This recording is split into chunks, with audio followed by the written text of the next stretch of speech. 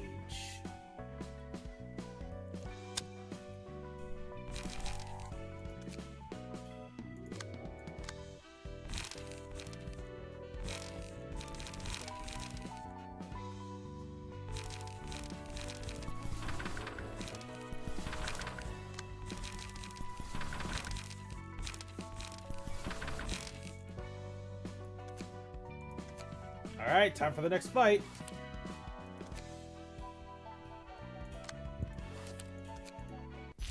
Oh no, no, it's, oh god, no, it's them.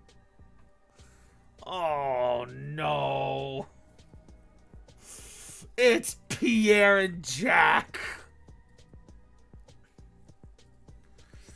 Oh god.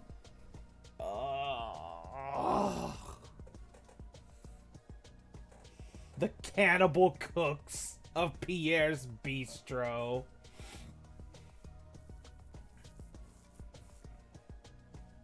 Nope, not this one. That won't do either.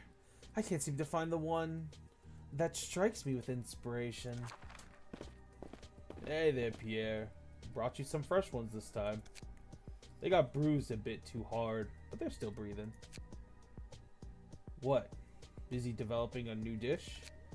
Welcome, Jack! Dishes are one thing, but we're running way too short on ingredients these days. Alright, so these two right here, they both have IDs inside Limbus Company. She is actually Ryoshu's ID, and this is Gregor's ID in Limbus Company.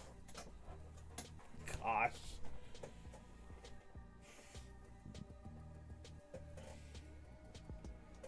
Dishes are one thing, but we're running way too short on ingredients these days.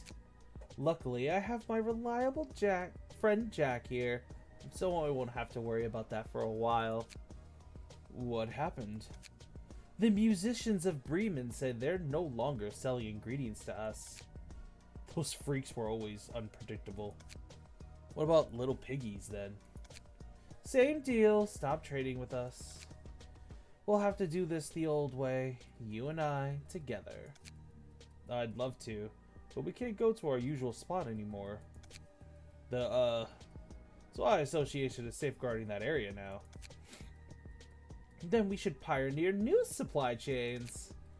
While we're at it, I want to be more experimental with the new ingredients. I've been using only young ones for far too long. Aw, that's unfortunate. I'll miss the pasty hand pies that you make. You'll have to deal with it, unfortunate as it is.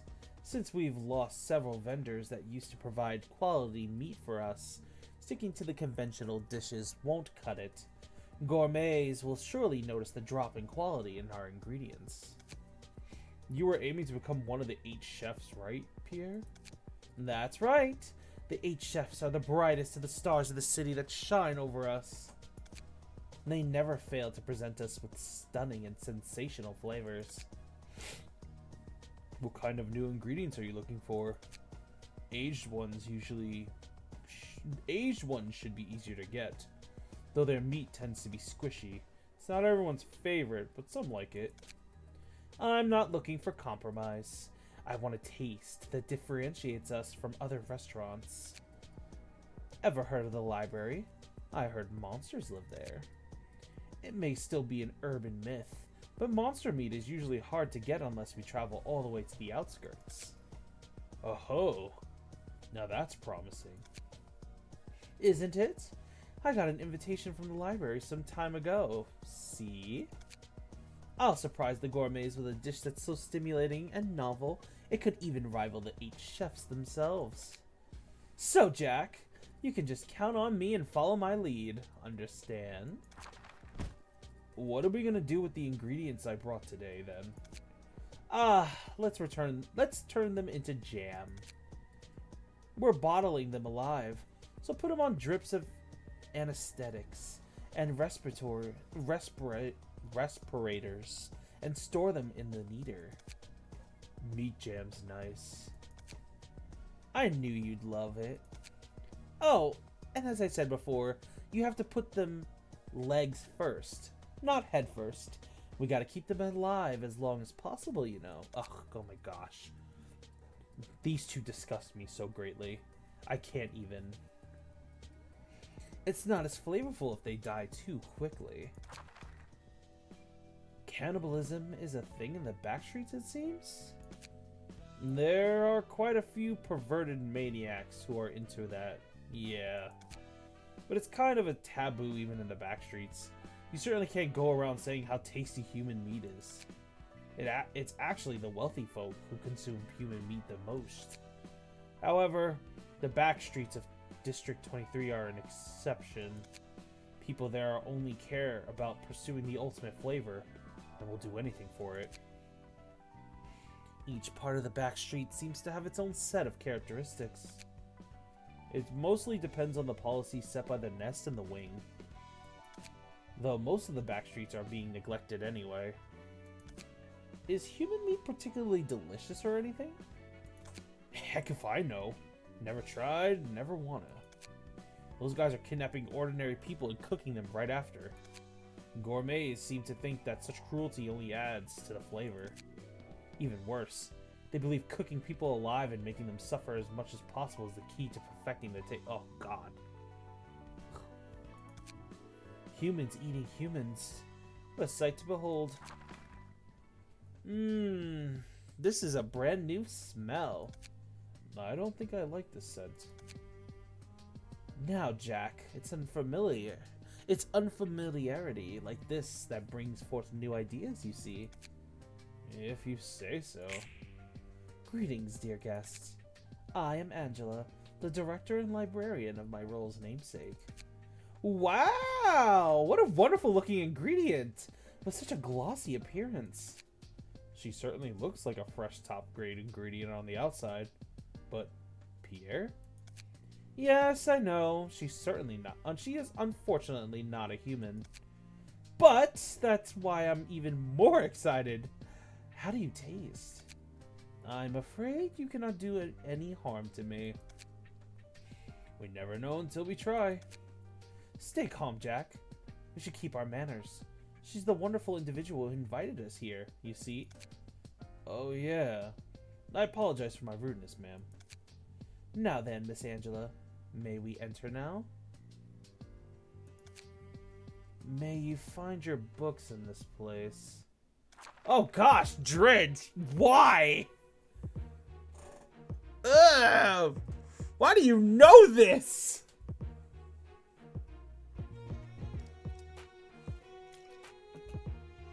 Oh god.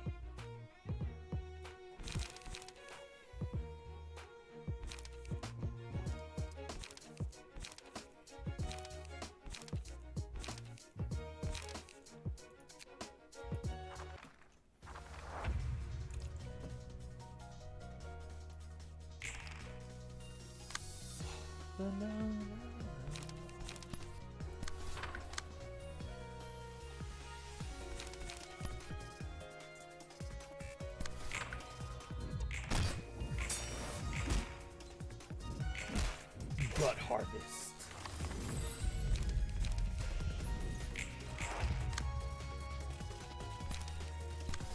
You're not cooking us. Why are you guys rolling so high? I'm talking about the enemies, not us. Hi, Luna. Luna, what floor are you going on?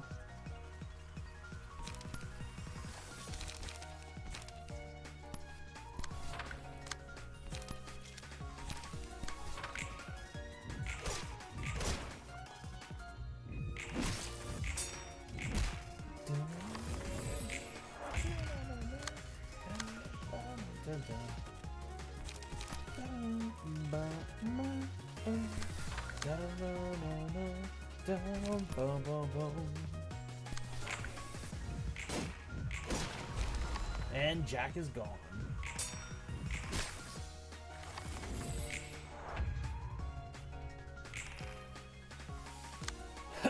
Everybody that joins the stream gets added to the Library of Ruina floors as a librarian to help us fight. So what floor are you going to be added to?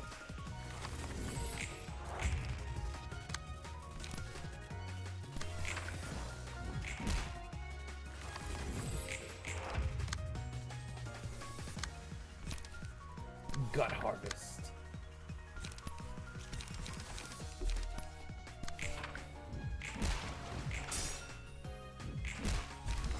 I wasn't planning to join the 8 chefs alone anyway. It's better off this way.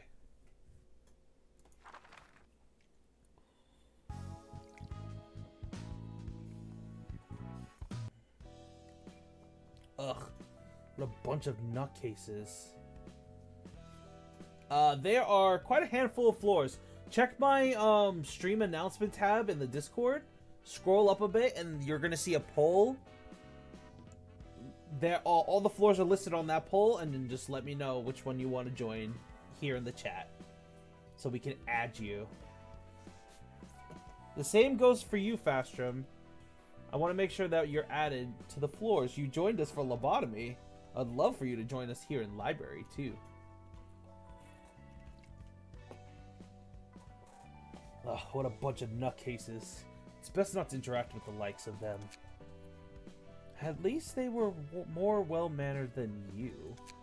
Well, here's a word of advice for our still naive Miss Librarian. If you meet a polite and well-mannered person in the back streets, run for your life. Hi, Boogie. Not all lunatics are polite, but polite people tend to be lunatics. I'm not sure if that has anything to do with politeness. And here's another word of advice. Lunatics always exist in any given group of people, so there's no point in using any criteria to divide people into groups to see which is more insane. What a load of bull. Welcome, Mr. Boogeyman. We have been waiting for you.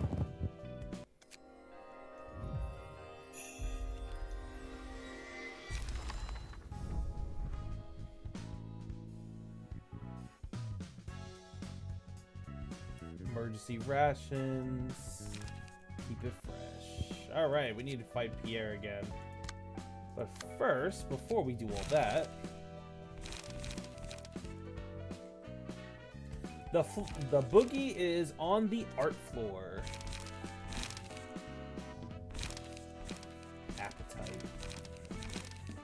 Cruelty. Cook prepping. I can cook anything. Ingredient hunting.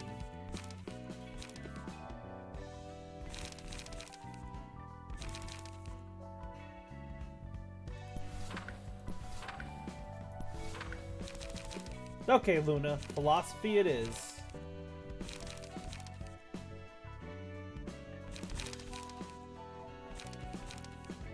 I'll make sure to keep that in mind.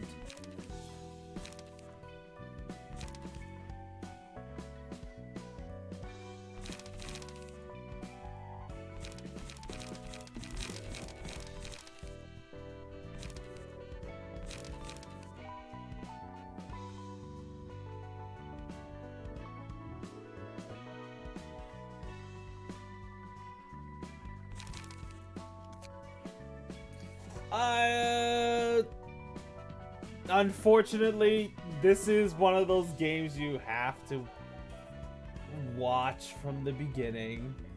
I could give you a whole introduction into the game real quick if you'd like, but you did definitely miss a lot of key story points. So I recommend re-watching this video.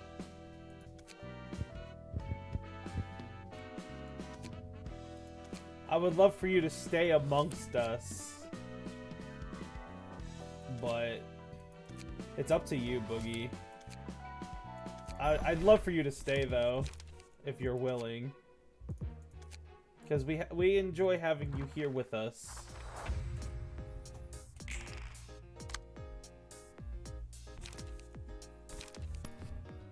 Dum bum bum bum bum bum bum bum.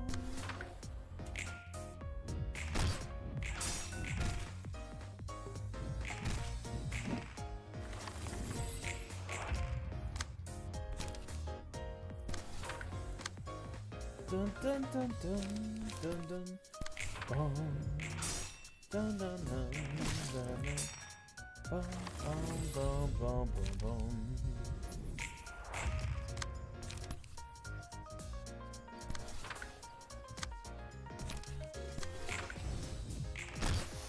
Rampage.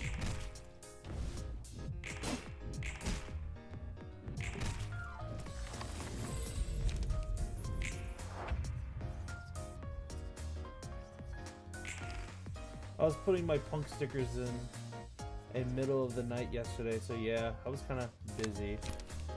It's okay. We don't blame you for anything. Like I said, you're more than welcome to stay, silly. If you would like a quick rundown, I can help you out. Also punk stickers. Huzzah.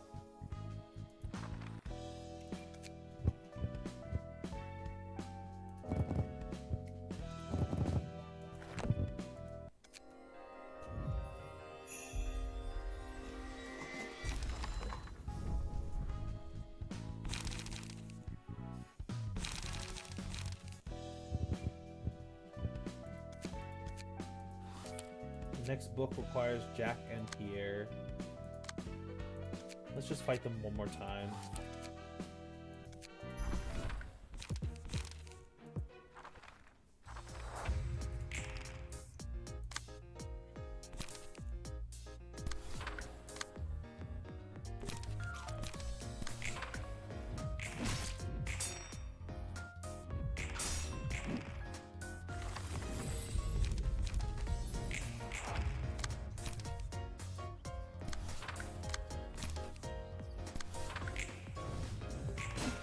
Rampage.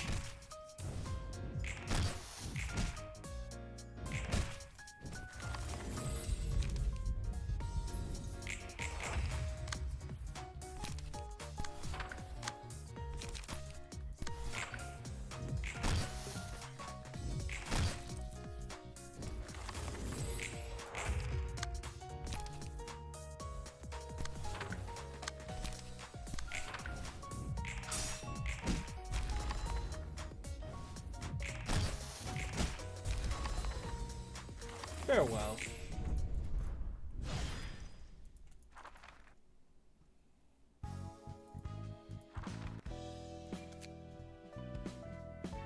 I mean, probably okay for me to be here. These games will feel like a fever game anyway. So yeah, you could give me a quick explanation if it's okay for you. Like, why is Angela changed? I mean, I'm more than happy to. Okay, so after the finale of Lobotomy Corporation, Angela has reconfigured the old Lobotomy Corporation building into a new one known as the library. The library is using the power of the light that she stole from the pillar of light that was supposed to shine for 7 days. She has now granted the building the ability to contain infinite amounts of books and holds great power and infinite potential. Roland, the character that we see within the cutscenes, is an individual who somehow entered the library from the outside through unknown means after speaking of the name Purple Tear. Angela quickly got on to him, nearly killed him by ripping off all his limbs while interrogating him on how he entered the building, and then proceeded to put him to work. As we go through the different... Hold on, let me slow down. The work that we are doing are known as receptions. Angela sends out an invitation to people who are destined to come to the library with offers of books that hold information that would be valuable to them in the moment. The people come to the library, they fight in a reception, and if they win, they get the books that they came for. If they lose, when they get killed, they get turned into books, which then become power for us. All the techniques and all the power that they had when they were alive are now transformed into copies for us to equip as armor and weapons. We also have a deck system, which is a deck of techniques that we learned from the people we defeated. The more battles that we go through, the more floors we unlock in the library. Malkuth, the floor of history, which was previously the control team. Yazad, formerly known as the information team, is now the floor of technological sciences. And the architect team, the final floor from Lobotomy Corp, is now known as Keter, which also handles general works. As we wake up more of the patron librarians, who were the former Sephiroth of Lobotomy Corp, we unlock more and more of the facility.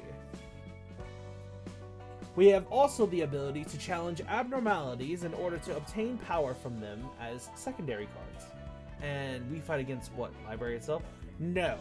The library is inviting different guests from outside of its walls, aka the city, in order to obtain more and more information about the world itself.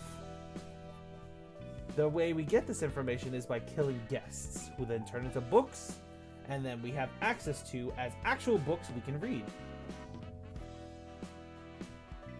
Pretty much fixers, syndicates, gangsters, mercenaries. Anything that comes to the library, we defeat it, turn it into a book, gain more information, gain more power. Gain more floors, and gain access to more abnormalities that we can get us more power to.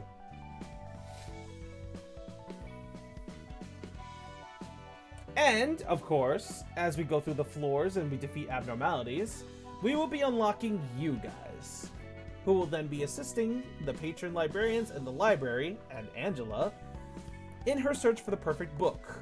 As you can see, Super's here, Lost is here, and soon we are going to get Lupin. He's the next one.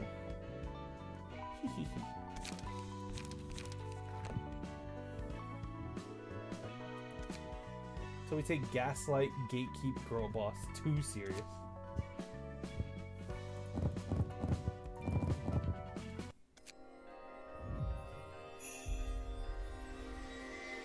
And basically, the cutscenes that you missed out on so far was simply the patron librarian introductions and a handful of fights. None of them are too important. It's just the usual happenings of the city. Nothing too crazy right now. And the way the game works is pretty much a card game system with D&D based rolling involved.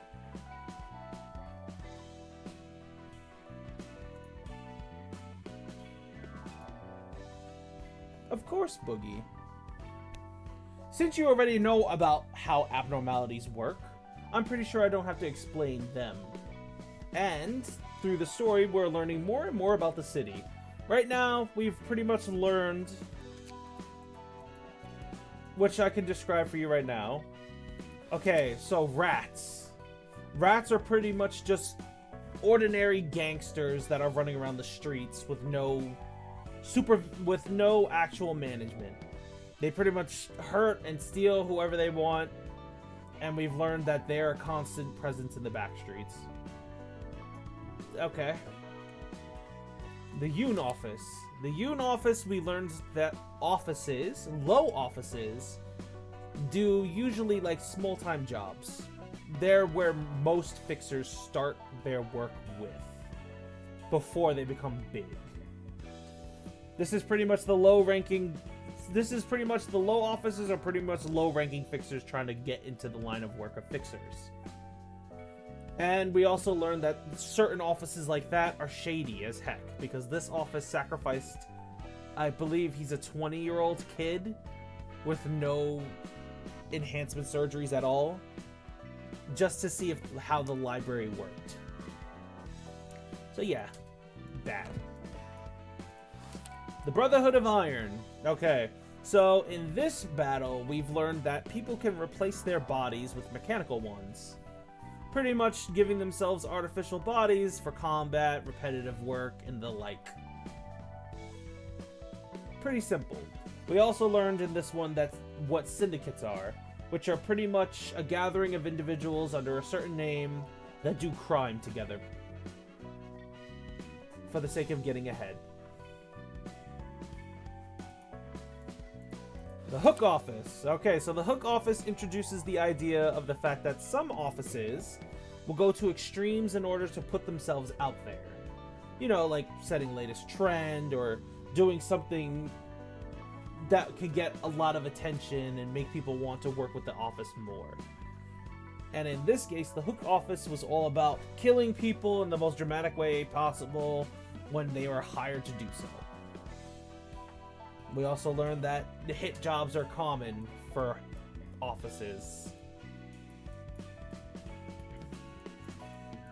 Pierre's Bistro. Pierre's Bistro introduces the idea of cannibalism being considered quite normal in some of the areas of the back streets, and that there is a syndicate known as the 8 Chefs dedicated to obtaining the ultimate flavors in everything. And that there are people who aspire to cook pretty much anything and everything they can inside the city, and if they believe that it'll get them fame and fortune.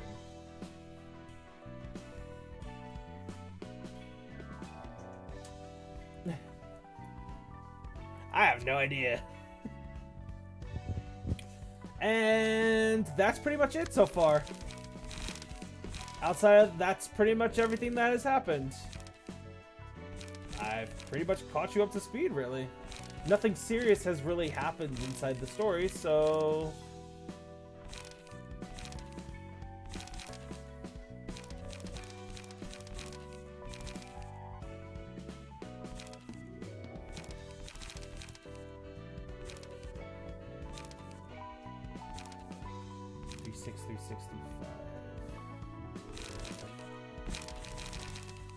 Inflict bind, mutilate, bleed, blow it up, fragile,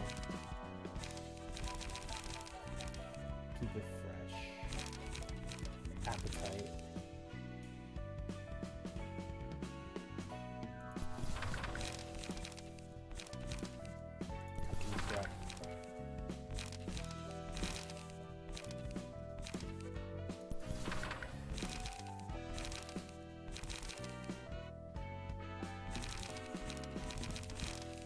Alright, let's begin the abnormality battle.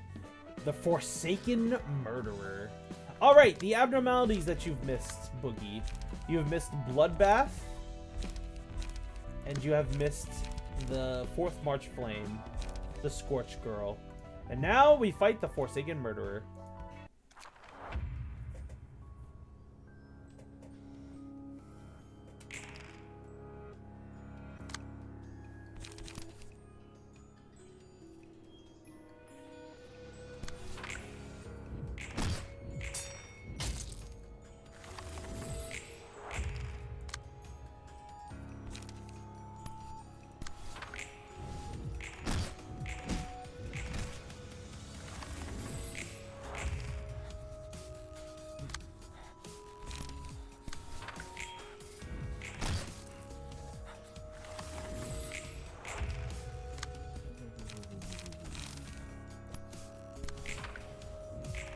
Cooking prep.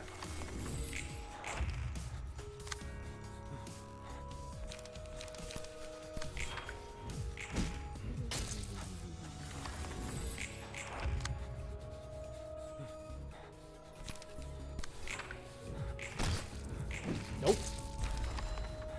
Oh, he died from the bleed. The suppression of the Forsaken Murderer. Damn, check out how orderly these books are organized. The compulsion is almost scaring me at this point. Your clothes are still Sullivanly. He straightens Roland's attire once again. I appreciate it, but it feels kind of awkward, to be honest. Proper attitude of the mind begins with a well-conducted body. Well, I guess I should say thanks. What is your business this time? Nothing unusual. Got some books to deliver and some questions to ask. Heard from Malkuth that the librarians here used to be humans long ago. Is that true? It is. Were you all seasoned brawlers in your past lives then? Like the ringleaders of syndicates? Although, my tuition as a fixer is telling me otherwise. Your observation would be correct. None of us lived such a violent life. Save for a couple of exceptions, that is. Knew it. How are you so skillful at dealing with guests, then? It's thanks to the books. We gain the powers of the previous guests through their books. Oh, so that's why you guys seem to grow sort of stronger with every book I give you. In the library, books act as a source of power. Emotions can do the same. Through the books, we can imbue our own bodies with the senses and strengths that were engraved in others' bodies. Moreover, the library can amplify the emotions of its denizens. It acts upon visitors and residents alike. Wow, these books are a lot more impressive than I thought. Heck, they might even be better than the surgeries and tools most workshops have to offer. Information is one thing, but this could be a real moneymaker. You think in such secular terms. Call it pathetically tearful survival instincts of a man who's lived most of his life in poverty, will you?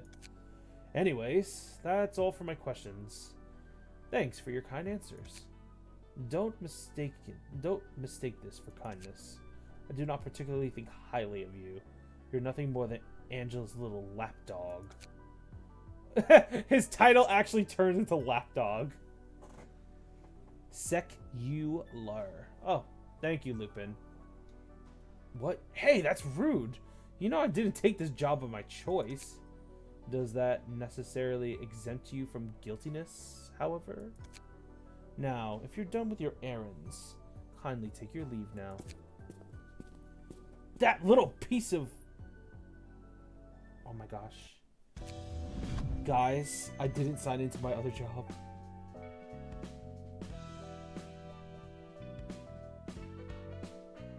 Uh-oh. Uh-oh. Uh-oh.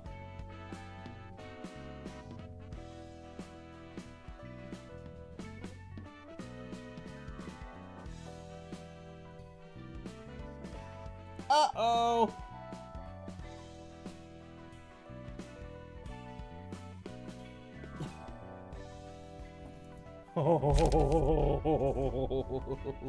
I'm gonna have to call them in the morning.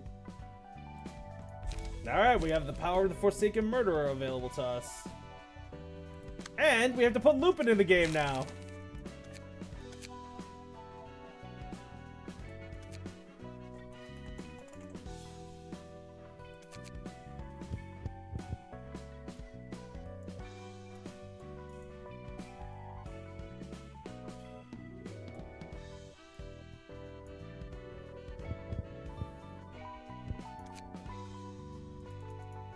Lupin was forced to hang out with the Forsaken Murderer.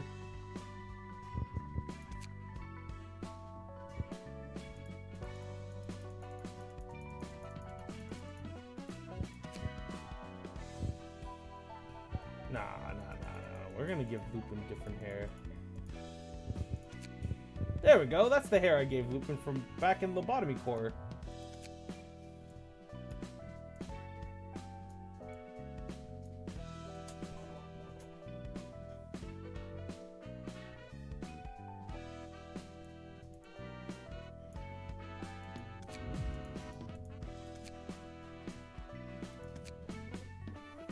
Is this due to the fact that, you're silly? Is that why?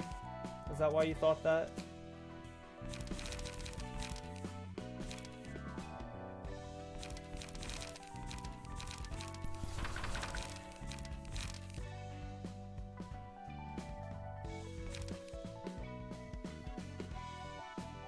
Don't worry, I'm good. The deer took care of it. I'm just gonna have to call them in the morning.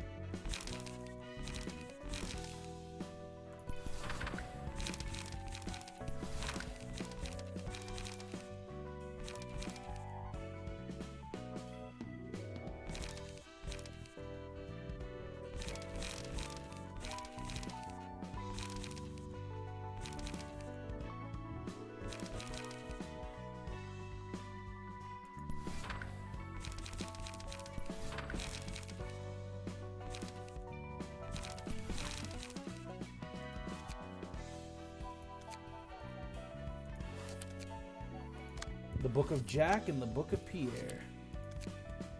I boop you right back, Lupin. Time for the next office. Why is our office so unpopular with clients? Our office is officially designated by Zwei Association as an affiliate too. And the crime rate of the territory secured by the Streetlight office remain at a remarkable 0% as long as the contract is in effect. We only cover 2 blocks of space at most, though. And we'll eventually get work if we wait. Yeah, sure. You can keep waiting for the rest of your life. I'm seriously considering moving to another office. Never thought you'd have what it takes to work for a bigger office. Unlike you, I have several business connections I made from experience. To understand. I can't read with the cake in my face.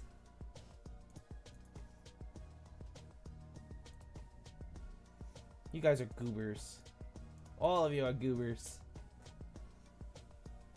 Unlike you, I have several business connections I made from experience. Do you understand? Your mother must be too busy being a legendary fixer or whatever, while I have friends who can help me right away. Yeah, some great fixer you are. Yeah. Why, thanks. I know I'm great. Hey, did you eat the cake in the fridge? You ate the... Words. Hey, you ate the cake in the fridge, didn't you? Guys, I have work for you. Fighting again, are you? This SOB ate the cake without even asking me! The expiration date was yesterday, so I took care of it. That's all. It was my cake! And even if it's expired, I'll take care of it on my own! Anyway, boss, how about that work? Don't change the topic! I'll get you another cake, so calm down for a moment, alright? But that was a limited edition cake. I'm still rather skeptical about it, but I got this one from a friend of mine at the association. You mean that association fixer working directly under Zwei? Yes, it's her. The Han Association has yet to consider this request as a subject that needs to be addressed officially. Have you heard of the library? Some story of it. We overheard rats talking about it. Said the books in that place have tremendous value or whatever. I see.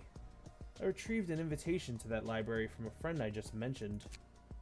But we might not get much payment from this request if it's off the record. And it won't count towards our office official career either. Such as it is. The association's trying to remain cautious about it. Are we really going to walk right into a place we know nothing about? She did promise to see it. That we're rewarded with pay comparable to an urban legend class request if everything goes down well. Surely it was a bad idea after all, don't you think? Let's do this. Guess we have no choice. It's still too uncertain, but we need that money. We haven't been too busy lately. Thanks, everyone. We'll get through like we always have. Zwei? Hannah? They're talking about the associations of fixers. It takes more than just setting up an office to jump into the fixer business. There are a total of 12 fixer associations across the city, each in charge of different types of work. Cases and requests are all sorted according to the type and sent to one of these associations. Associations manage offices and delegate work to them. I see. That's right. Sometimes the associations might send documents to multiple offices at once, or directly have an associate fixers take care of the work. And among them, the Hannah Association is in overall control of all fixers. They grade fixers and authorize offices and stuff. Do offices have grades as well?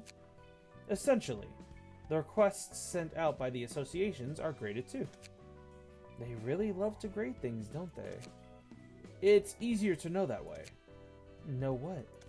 How valuable I am as a person. Think about it.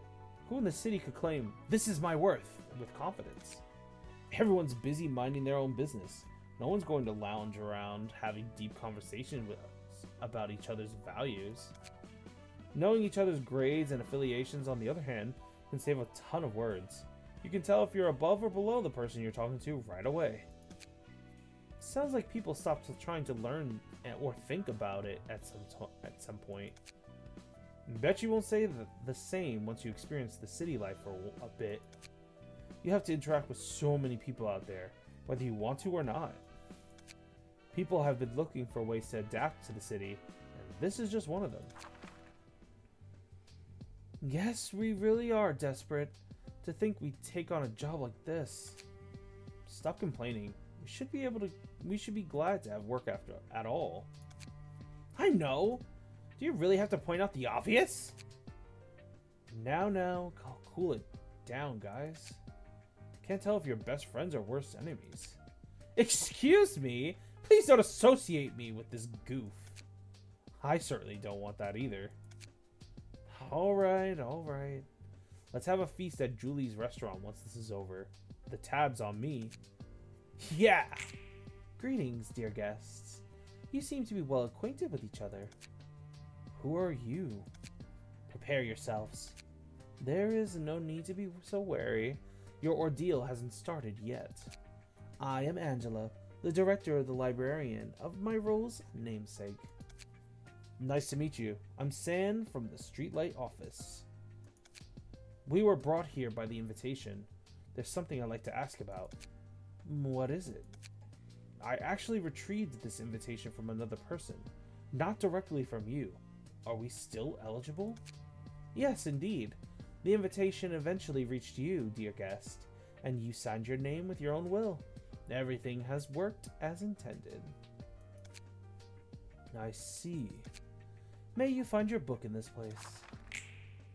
Huh. She was a nicer person than I thought. Did that look like a human to you? I mean, she did have the shape of a person, but something about her didn't feel right. Though I can't exactly put it into words. She probably is a machine. Didn't expect to see a machine that's so similar to a human being. Let's focus on our work. Once again, you must back off as soon as you feel you're in danger. Alright, let's give Lupin some exercise.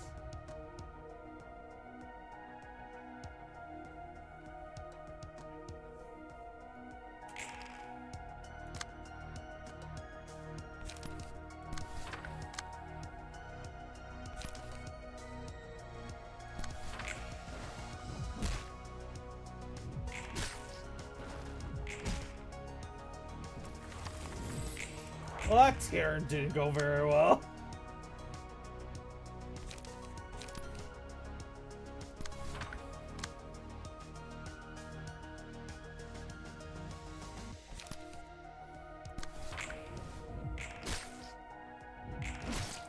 Oh! Never mind, Lupin just completely destroyed Sand. Cooking prep.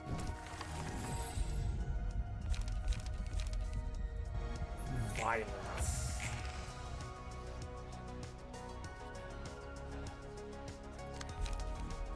Lower the min value of all dice by 1 and raise the maximum value by 3.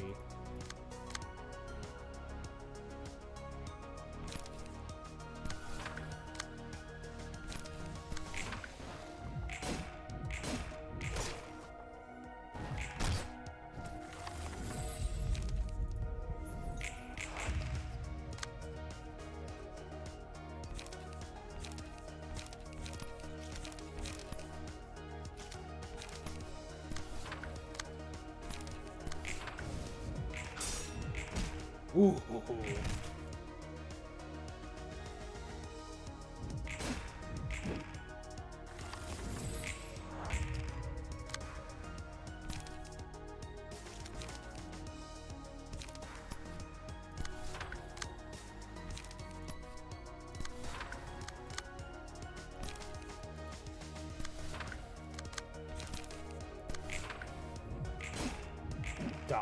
dodge.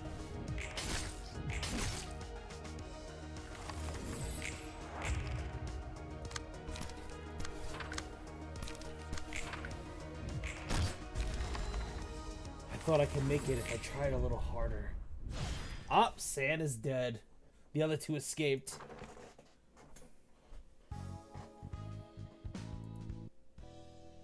They're still rookies. It's not a good idea for fixers to form such tight bonds with each other. Well, I guess this will be a lesson for them. You talk as if you're used to all this.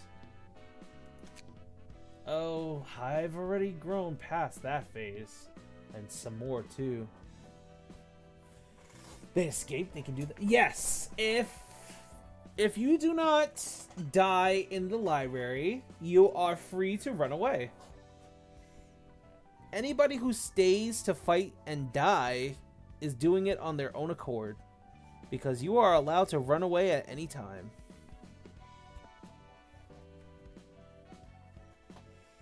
Oh, I've already grown past. Forming bonds aren't bad per se, but there's just too much risk associated with it. The real deal fixers know when to cut things off.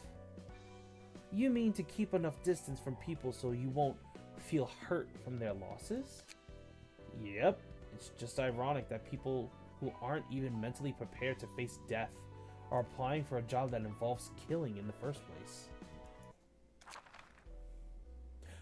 Literature, Aunt Todd! Oh, it looks like the deer is joining the game already. Literature, huh? This has got to be the most unfitting category for the city. Hello, I'm Hod, in charge of the floor of literature. Hey, I'm Roland, helper of Angela in several ways. I see. Don't tell me. Do you also happen to hold some sort of grudge against Angela? I'm not at all friendly towards her, that's for certain. But we made a deal with her, so we're obligated to help her without complaint. Oh boy, future ain't looking too bright. Everyone's got a problem with Angela. What the heck did she do to deserve this reputation? She's done something unforgivable, just like I did in the past. I still don't know a whole lot about this place, but I can see one thing. Something's terribly messed up with the library and its staff. Can all of this even be resolved at some point? I can't answer that for sure, but you'll get to see the result. After all, there's a clear end to this deal. If you follow Angela along her journey to the end, you will find out. This is frustrating already. I have guests to receive, and librarians to take care of. Can't we all be good friends at the library, at least? Among the books you bring, I'll be sorting those about the literature of the city.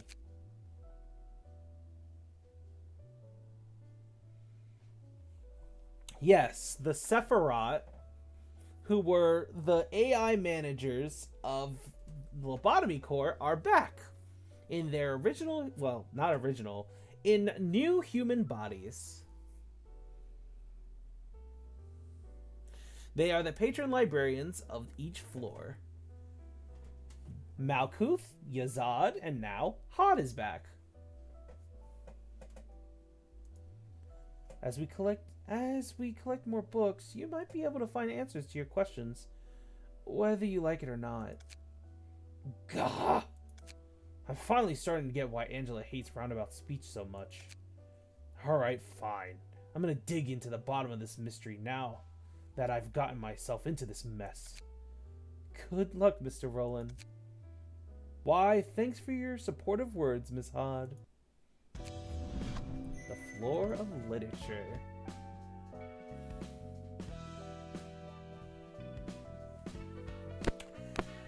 That was a sarcastic promise that she made, because she still needed them.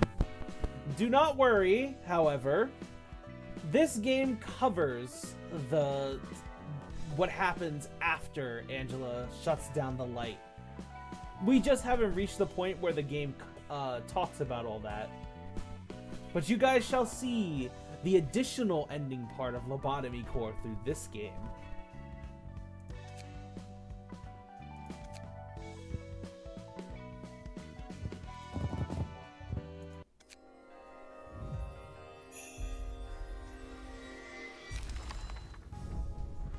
And now we got Mars's page.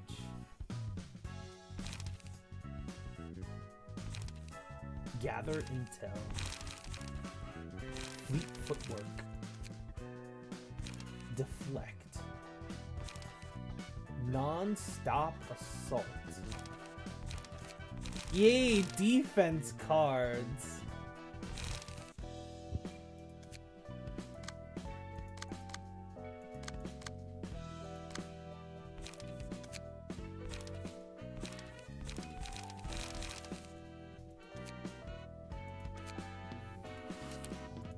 Alright. I'm terribly sorry. It's all my fault that job went wrong. We are taking our hands off the library from now on. This was way out of our scope to begin with. I already sent a report to the Wazwai. What? What about Mars? Was his death pointless then? I am really sorry. You can blame me all you want. I misjudged. Our profession is peacekeeping, not exploration or combat. There's a cake in the fridge. Was that you, boss? Cake?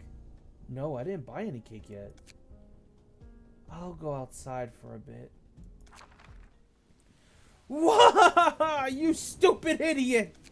It's not like you had all to buy cakes for others. You said your mother's an amazing fixer. You love to show off your stupidly huge sword, saying it's a gift from her. You brag so much that you just like your mother someday. Mars's book. That's what happens to people who die in there? I won't let them toy with him. I'll never let them. Sans will totally try to stop me if I bring this up. I'll go there on my own. I got friends to help me too. Boy, this is frankly heartbreaking. Shouldn't have seen that. That's funny, coming from the one who gave a speech on how fixers shouldn't cling to bonds. That's that, and this is this. Still reacting to every bit of loss is a waste of energy. Everybody lives with burdens to bear. I have my share of unfortunate events. So do others. And it's rude to expose that without the listener's agreement. They'll be bothered to learn something they didn't really have to know. They're already carrying a hefty load of emotional baggage, and telling them your sob story will feel like you're showing off how heavy your own baggage is. They might feel a bit of sympathy, but they'll also be displeased. Don't overexpress your feelings, whether you're happy or sad, and say goodbye to each other with the appropriate words. It's all for the sake of each other. That sounds even more tiring to me. And I shouldn't let my emotions, my feelings distract me from my librarian work, most of all. I gotta stay level-headed and help you collect books about the city. You're right. As soon as you become useless to me, I'll dispose of you. Then I'll go back to my duties, being a useful servant for the sake of my survival, ma'am. Greet. She hit her right. Damn! She cracked her with the bat the moment she appeared. Shut up. I don't need a greeting from a despicable piece of junk. I'm here for Mars's book. I'll get his book, kill all the monsters here, and blow your head clean off. I'm afraid your third statement is going to be difficult for you to fulfill, dear guest. I said shut up. May you find your book in this place.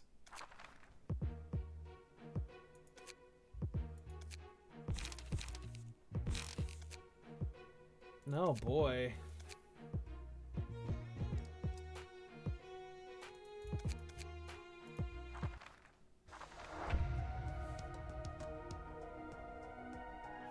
Lulu's friend.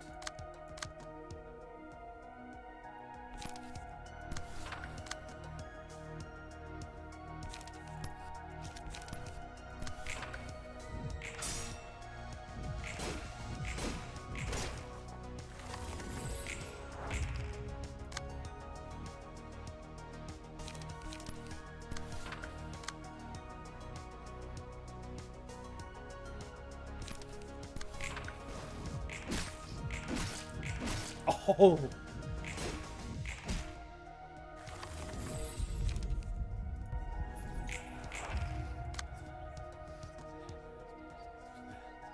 Oh, dang! Strong strike. Lupin needs that for his deck.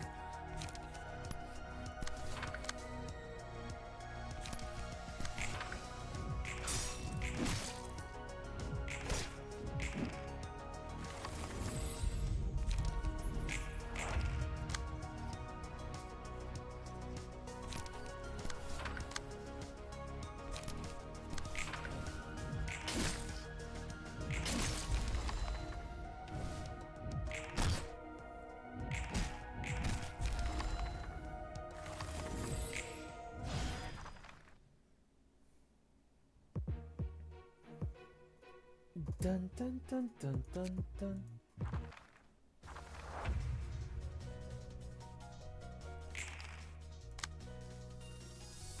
Indeed it is.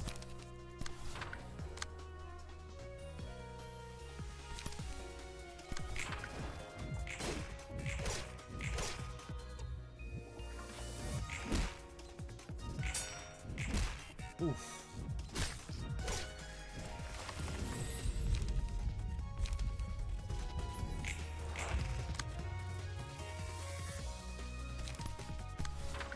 Dun, dun, dun, dun, dun, dun, dun, dun, dun. Gut harvesting.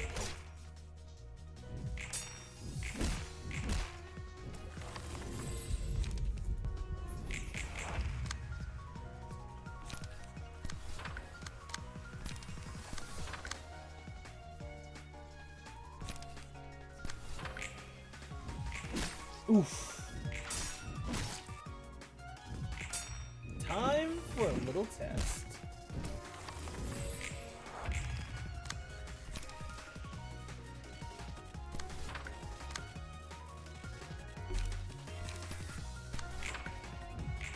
Feeling good. No, lost! Oh!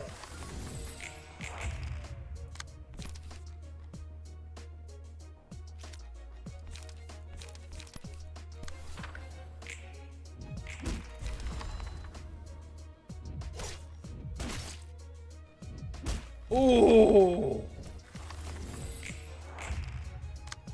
Angela is no longer following any directives. She is purely working on her own will now.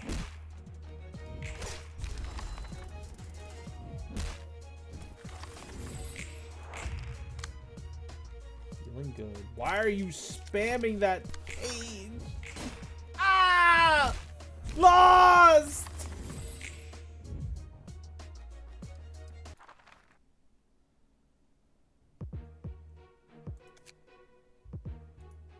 Lupin, calm her down.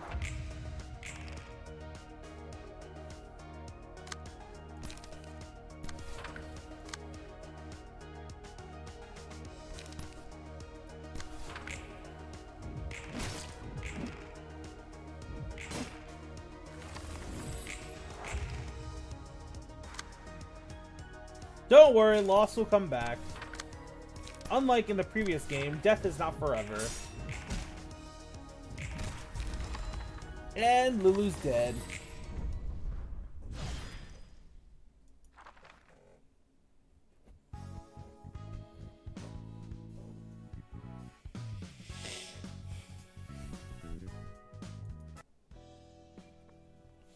Are you feeling guilt or any strong emotions? I'd be lying if I said I felt nothing, but I've already seen plenty of these cheap tragedies. Been the victim myself a whole lot of times, too.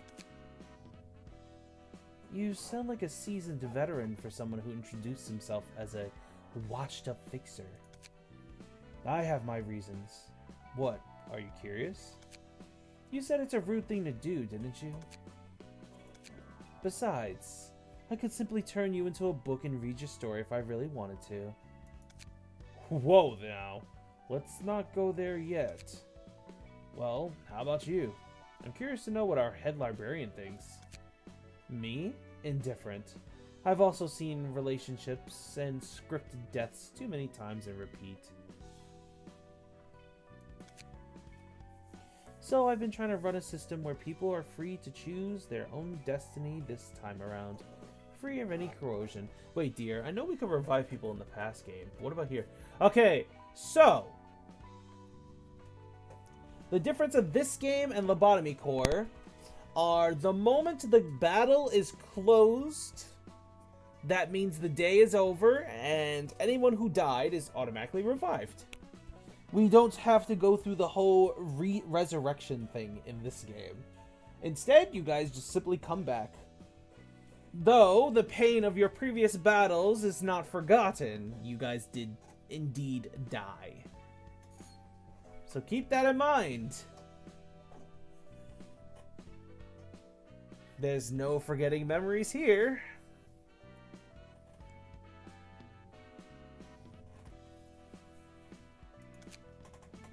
I mean, sure, they all read the warnings on the invitations and agree to those terms by signing their names, but it's still a bit dirty, you know? You're unkillable, and I can revive whenever I die. Again with that. I thought you said my method was fair? Yeah, you aren't wrong. Much more polite and fair than most things in the city. Also, sorry about the hiccup just in that moment.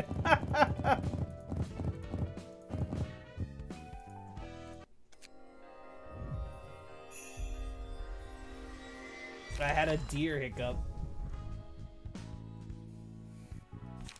Sorry about that.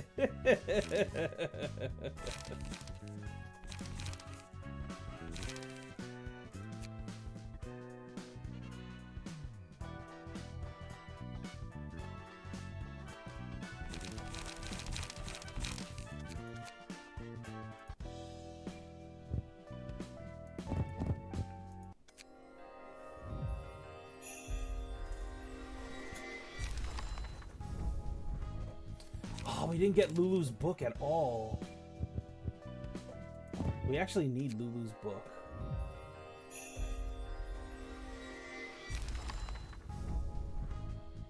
Oh my gosh, we didn't get it again.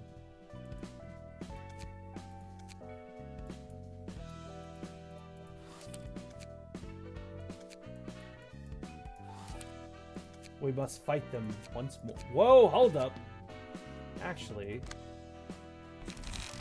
a little adjustment is actually required. We need to upgrade. Oh, we don't have access to Strong Strike.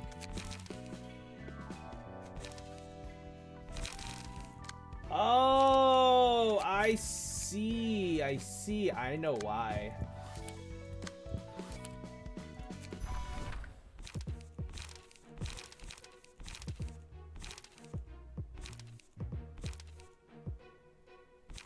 Oh, I see. The deer sees.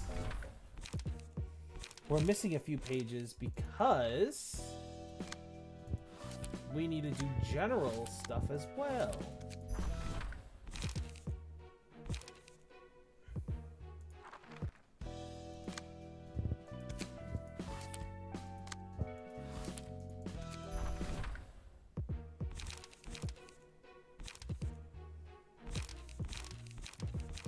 Yep.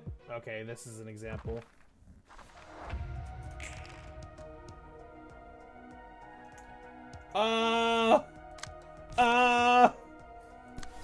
Whoops.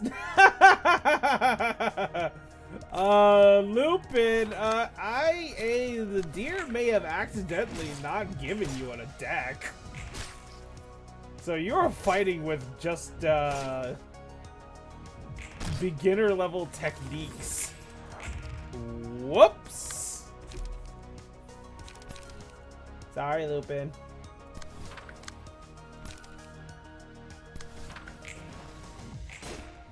Don't worry, the enemy's not really that big of a threat. It'll be fine. Lupin has proven himself strong enough to handle it. He has access to Forsaken Murderer as well. which is boosting his dice sizes, so he'll be all right. It's fine. It's all fine. Just everyone believe in Lupin. I am not lying. What the frick?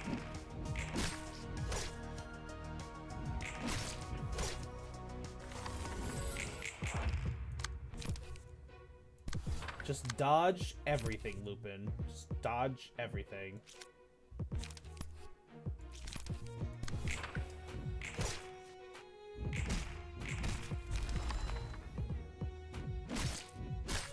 Well, Yazad is probably dead.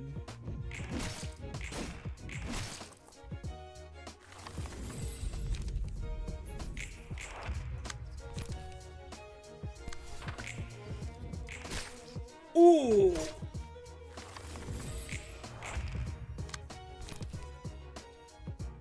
Dang, they're trying to kill Lupin! What the frick? Yo, they're really going all in on Lupin right now! Lupin!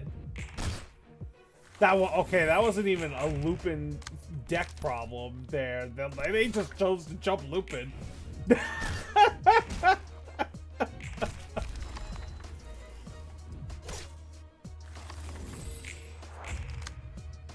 Damn, they didn't have to do Lupin like that.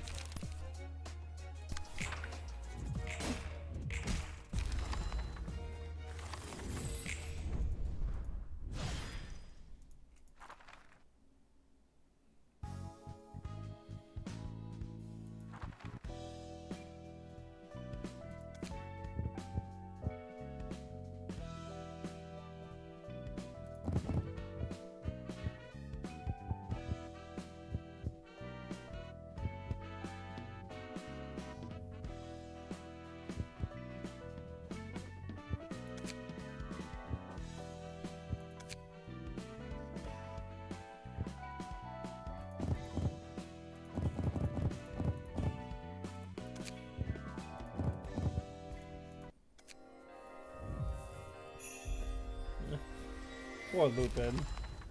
Abused by the enemy.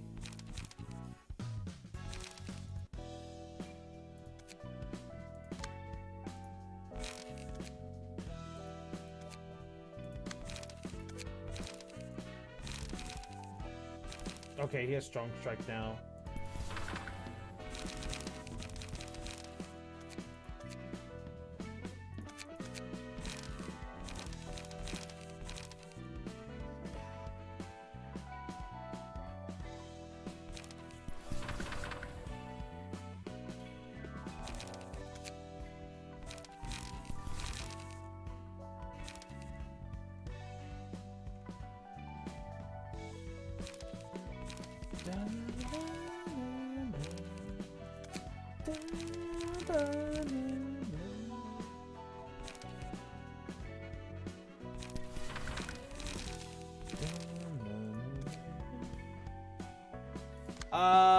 You have Pierre's page on.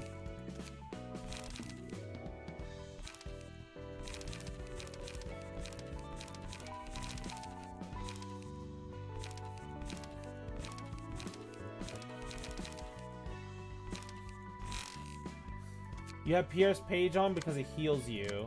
Whenever an enemy dies, you get a big heal.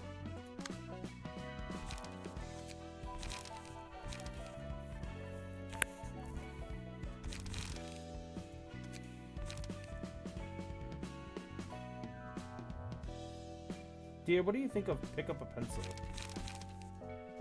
What is the context of that question is my question.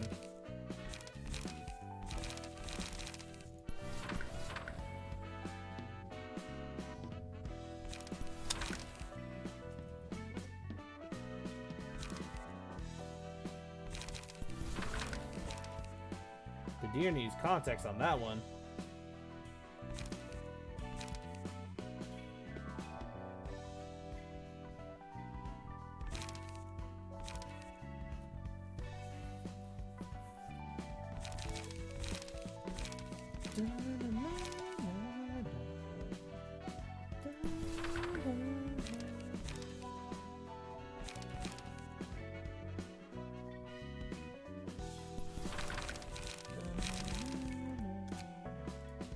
Alright.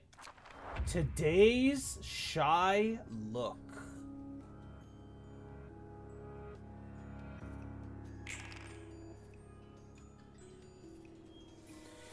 Okay, just like when we were doing research on today's shy look, the face in the background determines whether or not his attack will be weak or strong.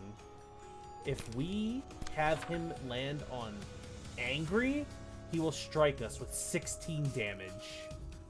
If we have him land on happy, he'll only try to hit us with 2.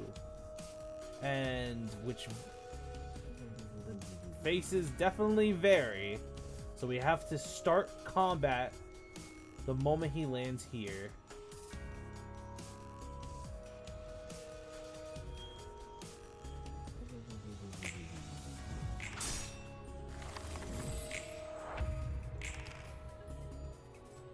I was memeing, but seriously, it's a trend when someone's putting AI generated art, people spamming that as a way to support real artists. Oh, I see.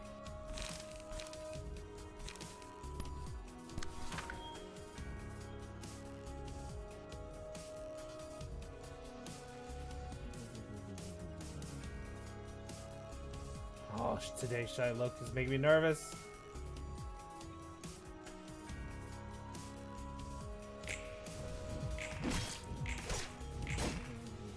Shyness.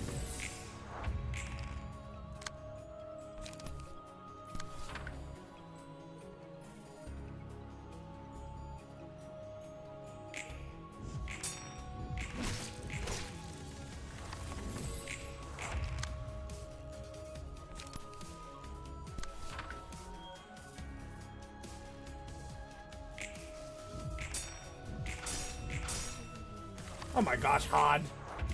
Did you really just flip 2? Oh gosh.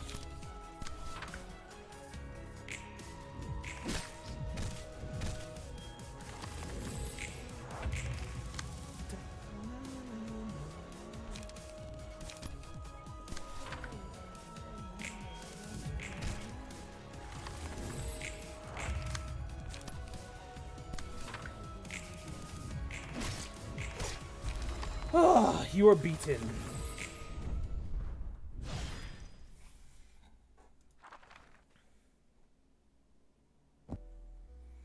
All right, here's the books you asked for. Thanks, Miss Roland. Mr. Roland. Miss Roland. Whoops! Miss Roland. Not Hod. Not my Hod VA misgendering Roland. No need to be so courteous. You can drop the Mr. and just call me Roland. Can I? Roland. Much better. It feels kind of awkward to speak like this right away. You'll get used to it. How's the collection going, by the way? I'm not sure if the city has anything worth being called literature. It seems like each person's life counts as a work of literature. Ah, I love that so much.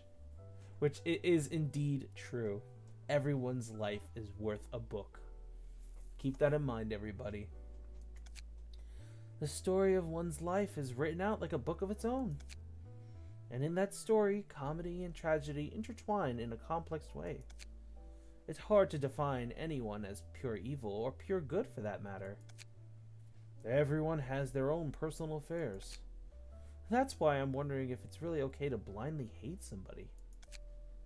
The fixers from the streetlight office were like a happy family, but we killed them just to get their books.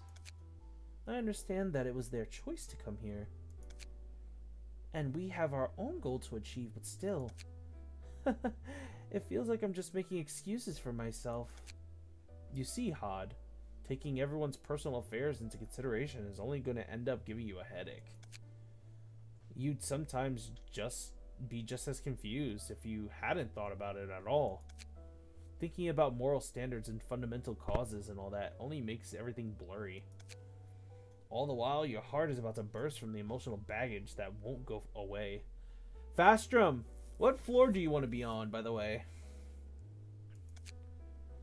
In times like that, you just go straight to where your heart leads. No need to learn more or know any further. It's much easier that way. That's your advice as a seasoned fixer, Roland? I guess so. Here's a favorite phrase of mine. That's that, and this is this. We don't live in a world that we can embrace everyone's private matters. It's pretty high. That's fine. What's the name of it? Everyone already knows the name of the floors because I did a Discord poll to determine who would go where. So which floor are you on, Fastrum? Sounds like you've come to terms with reality. Did ages ago. It surely was easy and a comfy way to live, all things considered. Just go with the flow and whatever it may lead. Thanks for the advice. I might need to think about this topic a little more. Fastrum is on religion. Okay. But, the phrase you mentioned might give you comfort for a short while, but it doesn't sound like a motto that will redeem your life. Well, I suppose people have their own ways of interpreting things. I'll leave the books here. See you later, then.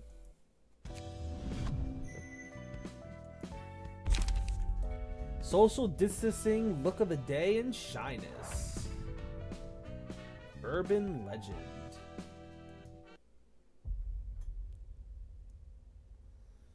Dridge, you're putting only ultra and great. You have to put ultra ball. Great ball.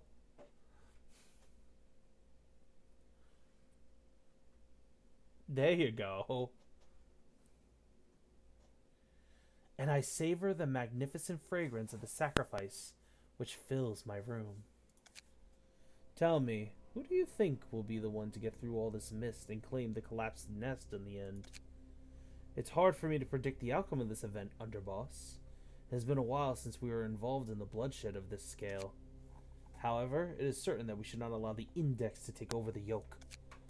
Well said. The middle, the ring, and the pinky seem to be too occupied with their own business to take part in this strife, so that's a relief. Have you heard of the library? A recently appointed urban legend? Perhaps it'll be closely associated to this nest so we're so concerned with. Go on. Looks like we're about to ride a real big wave. What wave?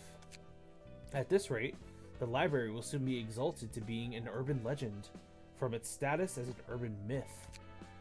The city is brimming with cheap urban myths. It's really hard to tell which are real and which are all made up. What's more, a lot of those urban myths turn out to be pretty plain and boring when you go down to the root of it all. The real fun begins when the urban myth gets recognized as an urban legend. You're being too roundabout. If the associations designate us with a higher grade, we can expect to attract guests of higher classes with more valuable information. Is that what you're trying to say? You got it! Urban legends get talked about. People will begin to acknowledge us as an actual phenomenon in the city that's worth their attention. You see, when I was a kid, my grandma used to tell me tales about all sorts of urban legends. They would always send a chill down my spine. Ha, bugger. Didn't want to be reminded of those old days. Family? Yeah, a family. I lost them all, though. So you're without a family now? No one's with me anymore. I was raised by my grandma. Don't know how many parents passed away. And grandma disappeared without a notice one day. And then, never mind, it's nothing special. What were you even trying to say? Anyways, you said your goal is to get this one book that'll give you freedom, right? That's right. I want the freedom to leave this place, and the freedom to live as myself, and the freedom to forget. Then, is the freedom the only reason you're trying to gather all these books? You're only half right. During my time living underground, I could only pick up fragmented information from the outside world. I've seen and heard the same stories over and over and over again. I want to hear new stories now. I want to see new faces. That's also why I'm looking for the book that contains everything about the world. and a little bit of revenge at the same time. Revenge, huh? For what? I'm taking revenge on the abominable person and world that made me into what I am. Only after I've completed and thoroughly destroyed everything he dreamed for will my freedom finally be whole. So you'll eventually get to the freedom and vengeance you want if we keep following where this red invitation leads us to? It'll guide me to the book that will let me achieve such things. To be exact, how exactly those wishes will come true is beyond me. The one book that will complete me and the library. If I can find that one absolute book containing everything I want to know, all will be resolved. Wait, hold on. That's your whole plan? Just find the book? You don't know exactly how to earn that freedom and stuff?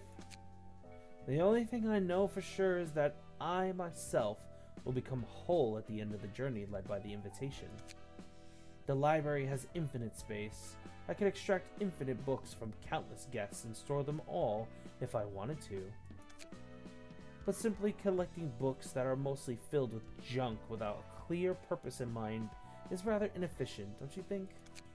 Hence the invitation's guidance along the path that leads to the book that I wish to obtain, as I explained before. Let's say you got the one book somehow, but you don't even know what it'll exactly do to you to make you whole? I don't care what happens to me. I'll be satisfied with anything as long as I get the results. It's almost as scary how tenacious you are. Nazak! The floor of art has been unlocked. And how fitting for Pokey to be on Nazak's floor, to be honest, since Pokey is like Nazak. Minus the drinking. Nazak, Pokey, and Boogie. Nazak, Librarian of the Arts, is lying flat on the floor? Huh? Nazak casts a glimpse at Roland while still lying on the floor before turning back again. Also, everyone on the floor of art, you get these cute little guys just wandering around. These cute little babies.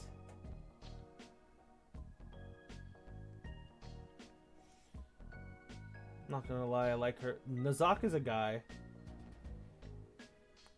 The art floor is the only one that gets these cute little babies to wander around.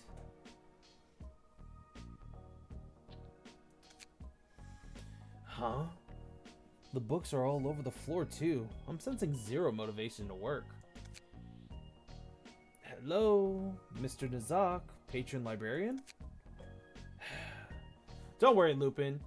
Your floor consists of an infinite city where you have access to many, many concessions and restaurants and whatnot. Each floor has its own benefit.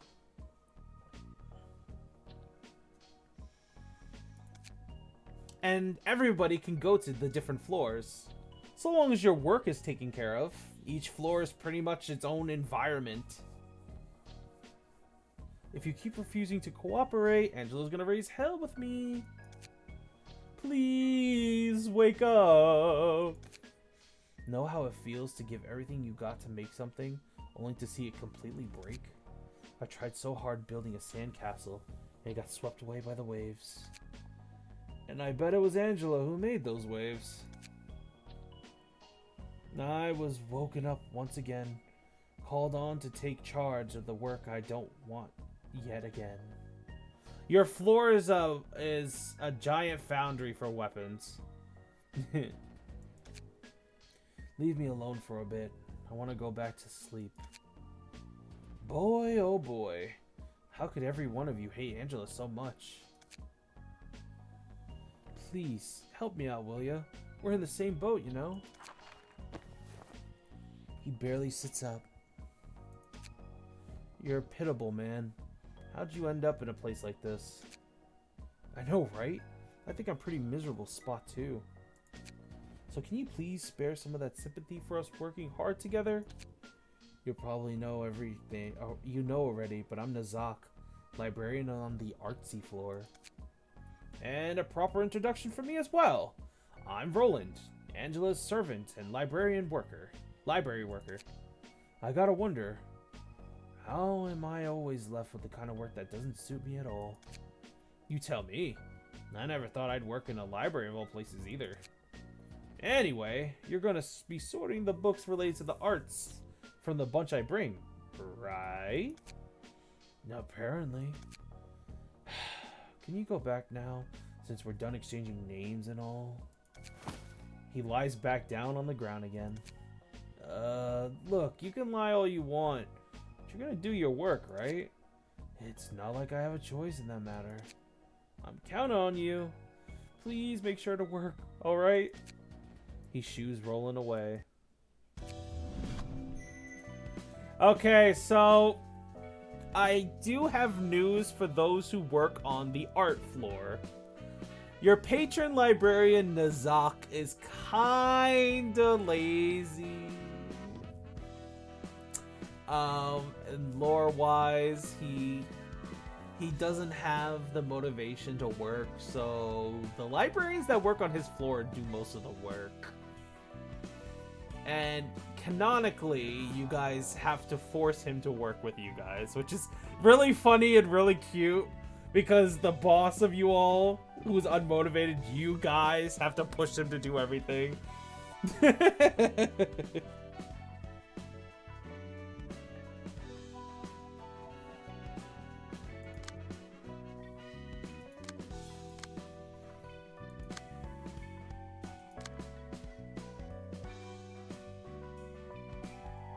Nazak still being a lazy bomb. The heart of aspiration. Okay, so in the previous game, the heart of aspiration was actually an ego item that you guys equipped. In this game, it is an actual abnormality that we interact with in battle.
Nope.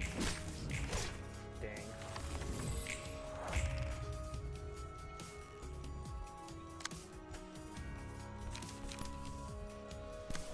Uh-oh.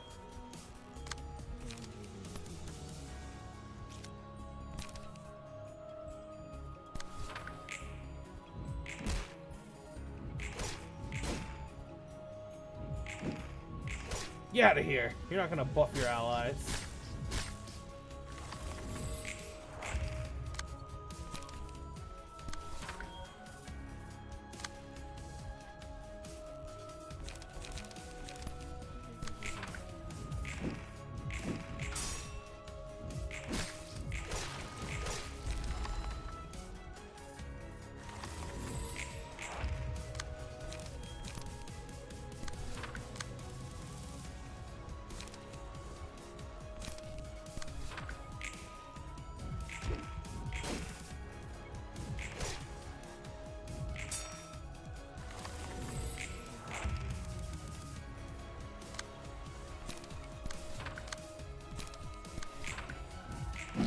Uh-oh.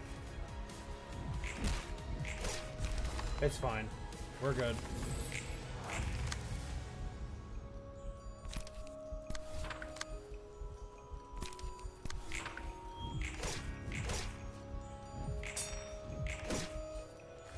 That could have ended badly, though.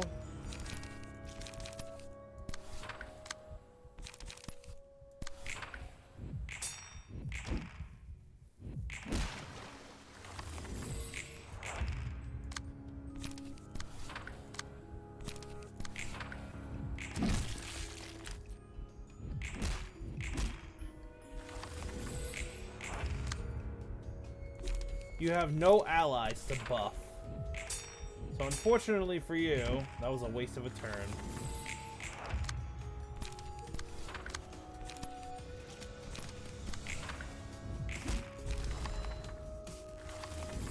The heart of aspiration is beaten.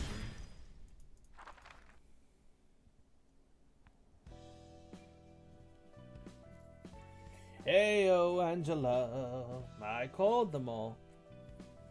Nakuth, Yazad, Nazak, and Had.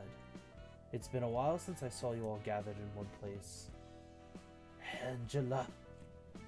What are you trying to accomplish with this? Nothing special. I simply wanted to have a meet-up with all of you. Alright, let's loosen up, everybody. We've got nothing to talk about with the likes of you. Wait, I do. I have a problem with the process of retrieving the light. You don't want to kill the guests with your own hands, do you? And you don't want to suffer yourselves either. He's right. Even though the guests choose to come in here, we shouldn't drive people to their deaths as part of our work again. It's not right. You were alright with killing hundreds upon hundreds of employees, but now you're upset with killing a few strangers? Hypocrites. Don't lump me with you lot, will you? I at least seek agreement from them. Got anything left to say, Nazak? We thought that would be the last of it. Not any more of this. Why don't we don't have a choice, Nazak. Nothing we say will get through to her anyway. You're still so cold and heartless, Angela. Don't be so emotional now. I know you all realize deep inside your hearts that this is the only way. If you didn't want to do this, you shouldn't have tried to stop me in the first place. Leave, all of you. Oof. We now have access to the heart of aspiration.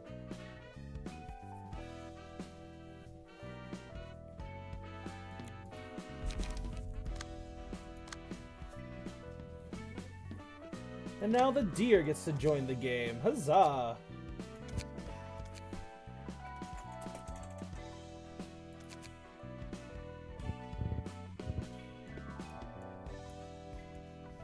I get to join you guys on the fun this time.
You have sharp teeth.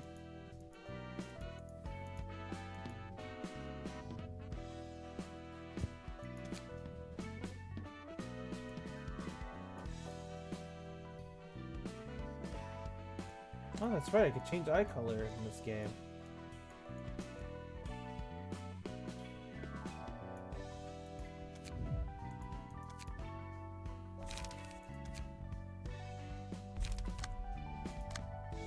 Lupin, do you want your eye color changed? Shall I make it blue too?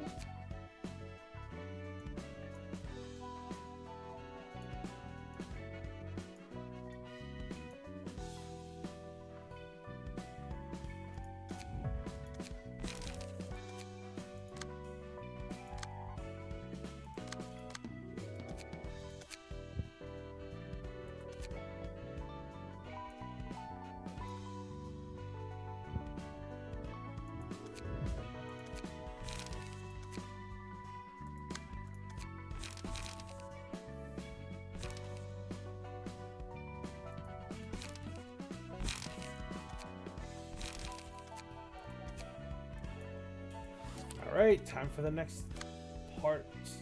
Oh. Whoops! We need to go defeat Lulu again.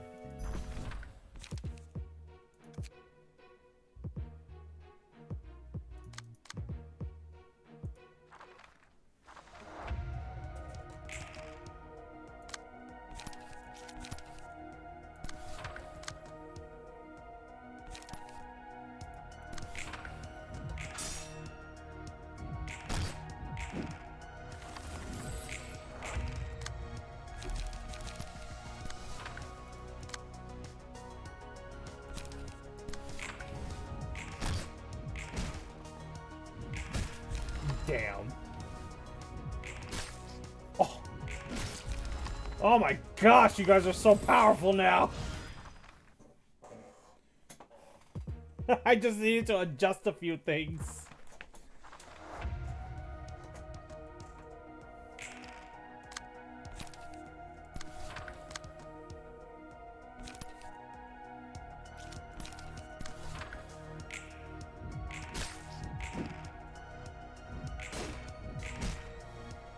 Considering that this is the technological science floor,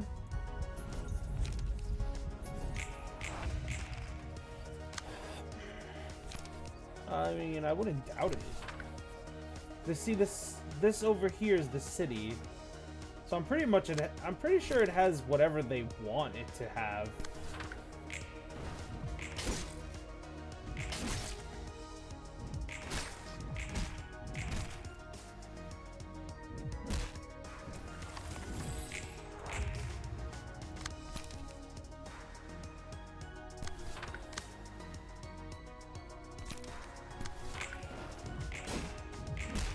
Oof.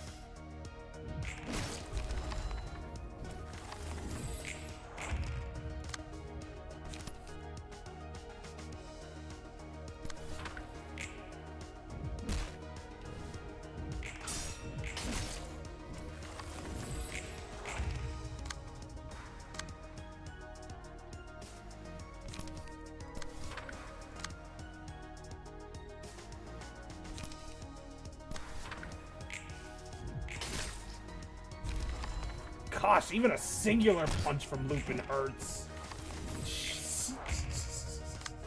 I gave Lupin no extra points in that attack, and he just destroyed that poor person.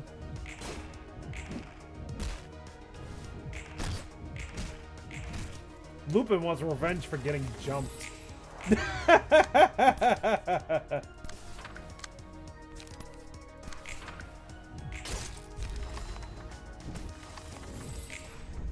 Lupin is ready for action. He wants that bowling alley.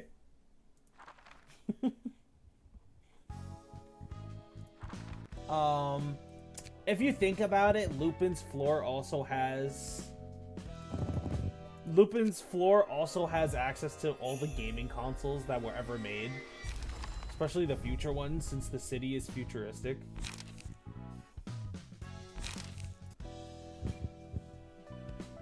So that means Lupin's floor has, like, everything. Even, like, VR tech.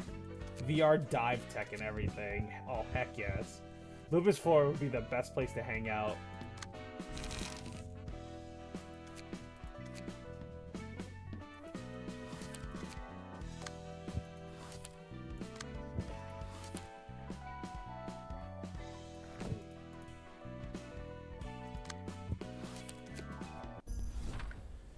You can kneel forever, you know.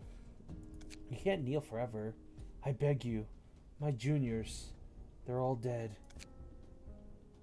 You've said that a million times by now. It's gonna ring in my ears for days. Look, I know what happened. Your crew all died on a trip to the place called the library. I'd like to request the Zwei for support. I want to retrieve their books at least. And barging into Zwei HQ to beg like this is not the right way to do it. Come on, you know better than that.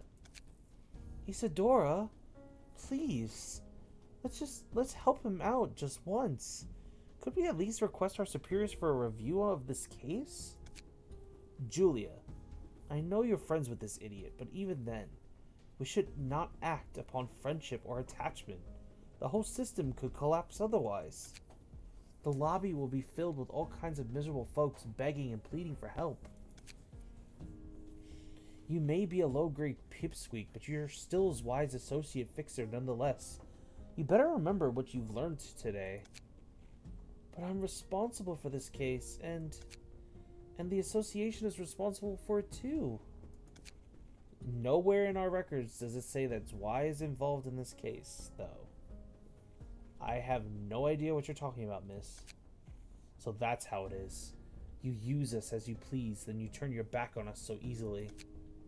Hello? You're putting the blame on the wrong people here. Even if such a deal did take place, like you said, you must have demanded or at least expected a corresponding reward. That's what a deal is, after all. You used the association as much as the association used you. You don't get to talk like it was a one-sided extortion. Come on, let's not act like rookies now. You've been in this business for 8 years. You should know how things work by now. Isadora! You don't have to be so harsh. We all started out as office mates. I'm just frustrated. I don't want to see him in such a wretched state either. Sorry. I understand what you're trying to say. You're right. That's how it always been. I'll go look for another way for now. San, I'm so sorry. I never thought it would turn out this way. Well, would you look at that? Now this is the proper procedure I'm talking about. The Hana Association just elevated the library from urban myth to urban legend. That means our association can officially act on this case, right? Well, yeah, but we still don't know Zwai's stance on it yet. So don't get your hopes up, alright? Thank you, Isadora. I really owe you one. And apologies for laying my burden on you. It's nothing. All I did was comply information following procedure and send it to the higher ups. There certainly have been reports that several other syndicates and offices fell victim to the library, although they were mostly insignificant fledglings. But it's all thanks to the masterful data analysis by our lovely Isadora from Section 6 that it could be handled so quickly, right? That's my girl. Fine, believe in whatever you want. Anyway, do you still have the invitation with you? Head pats. Looks like the association is about to make it their move. Things will be different from now on. How much of a difference does that make? The guests we've had so far all gave us a visit out of casual interest or curiosity, but our future guests will have a clear goal in mind involving the library. Head pats. How so? A case officially recognized by the associations is guaranteed to be rewarding, and money attracts an awful lot of attention. The scale of our affairs is only going to escalate from here, like it or not. Our threat level and importance is still probably on the lower end, but we'll nonetheless get all the sorts of people trying to unravel the mysteries of this place, as long as the associations have an eye on us. How many floors until language, by the way? There's natural sciences, and then language. I like the sound of that. I can make more valuable books out of them. I still have a lot to see and learn. Is my mic still messing up? I might have to get a new pair of headphones if it's still bugging out every time I move it just a little bit.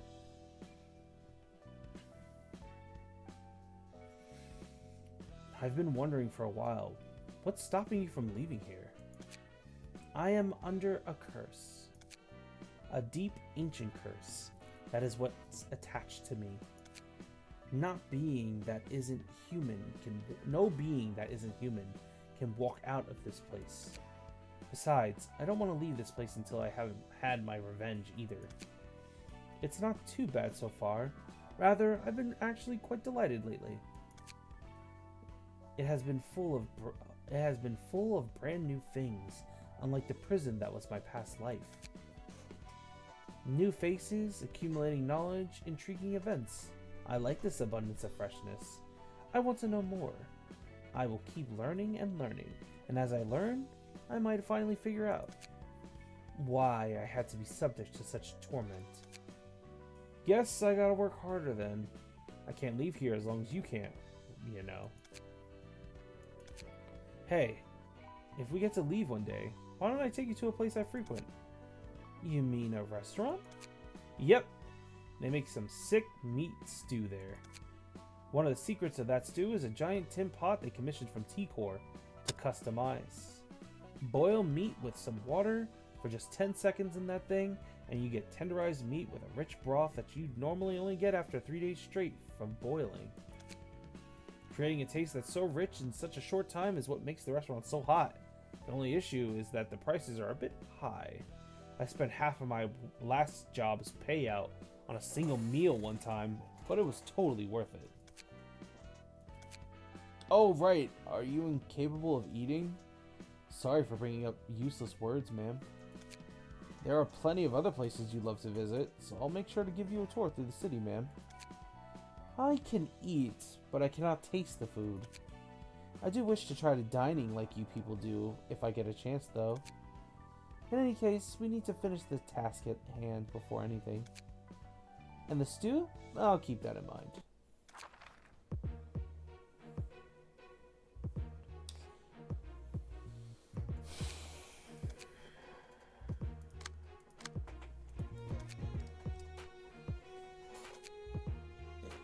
I've had Lupin doing so much of the fighting. I think it's time I allow other people to work.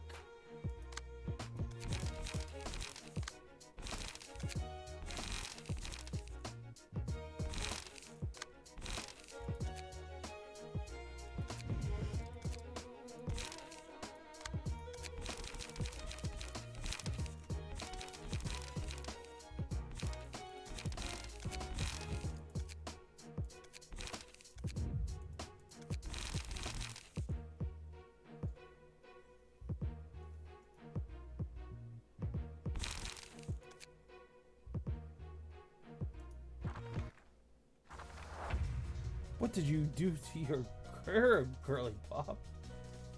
She cut it because of her new beginnings.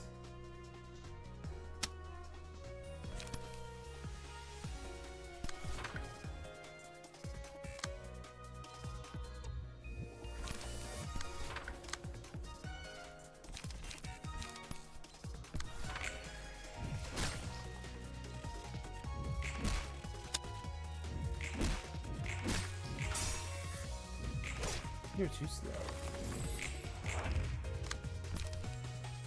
A little test.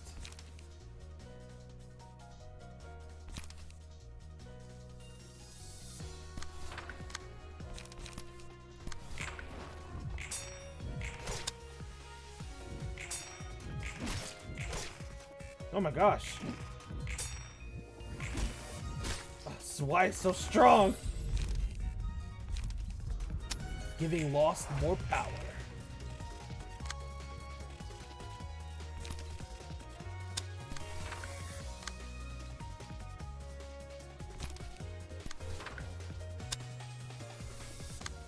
What is this? Don't hit the deer? What is happening in the background that I can't see? What are you guys doing?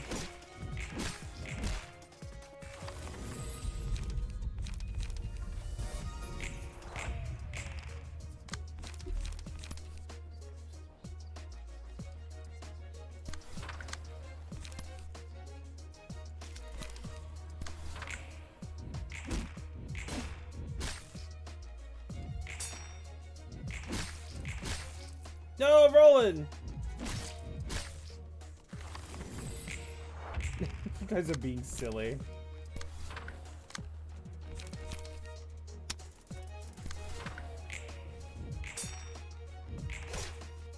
Heck yeah. power. Gut harvesting.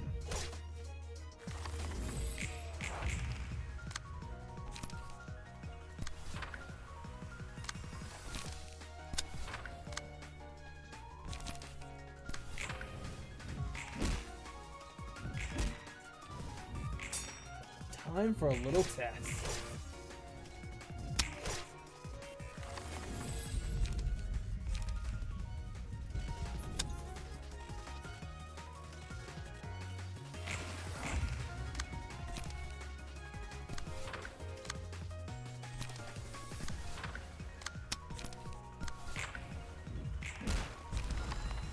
SWI Section 6.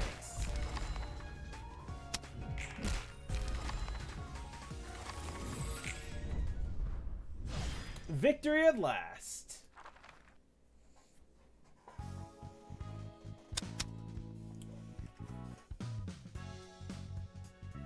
You guys are so silly.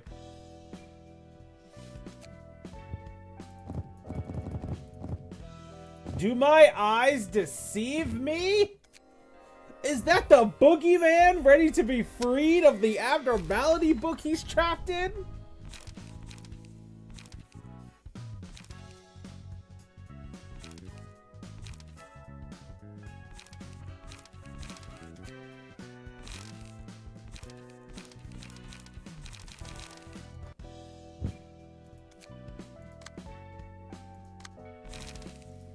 Hold on, let's give Nazak a book real quick.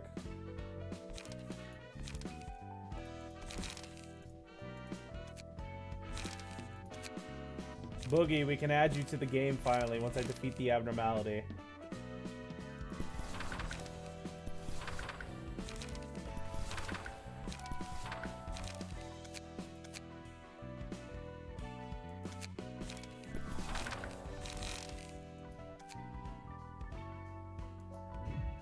The fragment of the universe.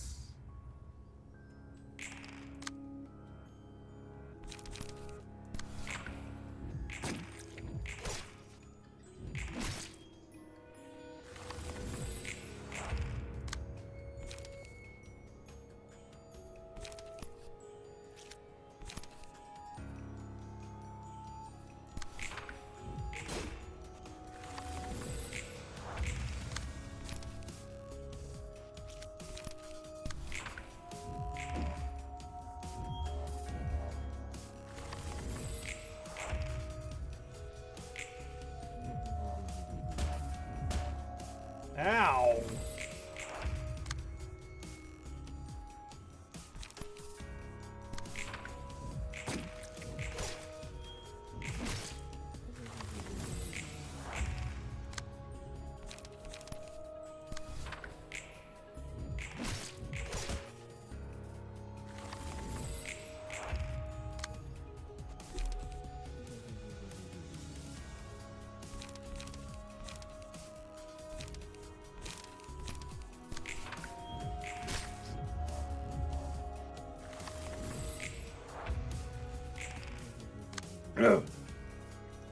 Oh, does this one, the one that AOE's the whole facility? No, that's Blue Star.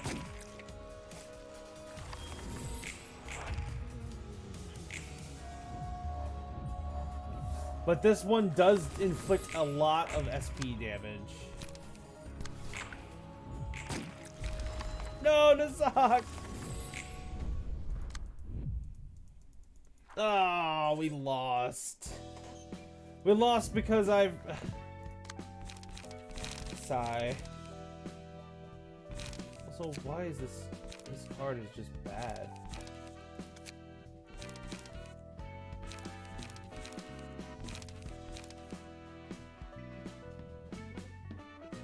Lulu's card is better than that.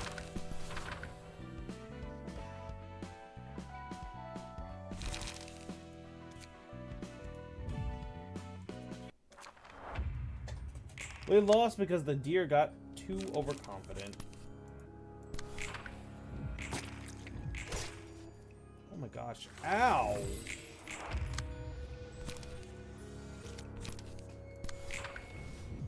Dodge.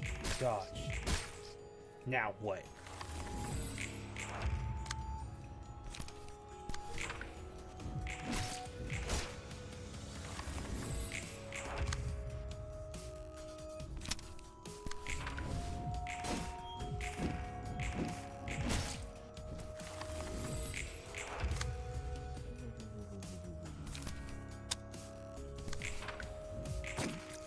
my gosh.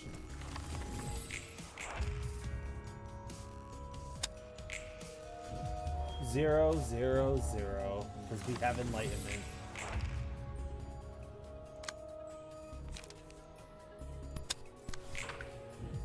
Block.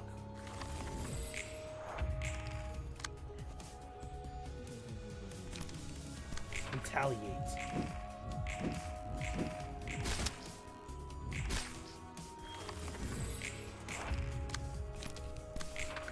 Guardian. And the boogie is free.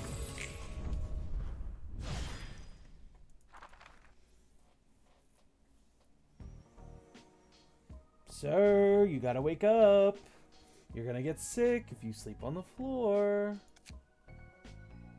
Nazak once again catches a glimpse at Roland while still lying on the floor before turning back away again.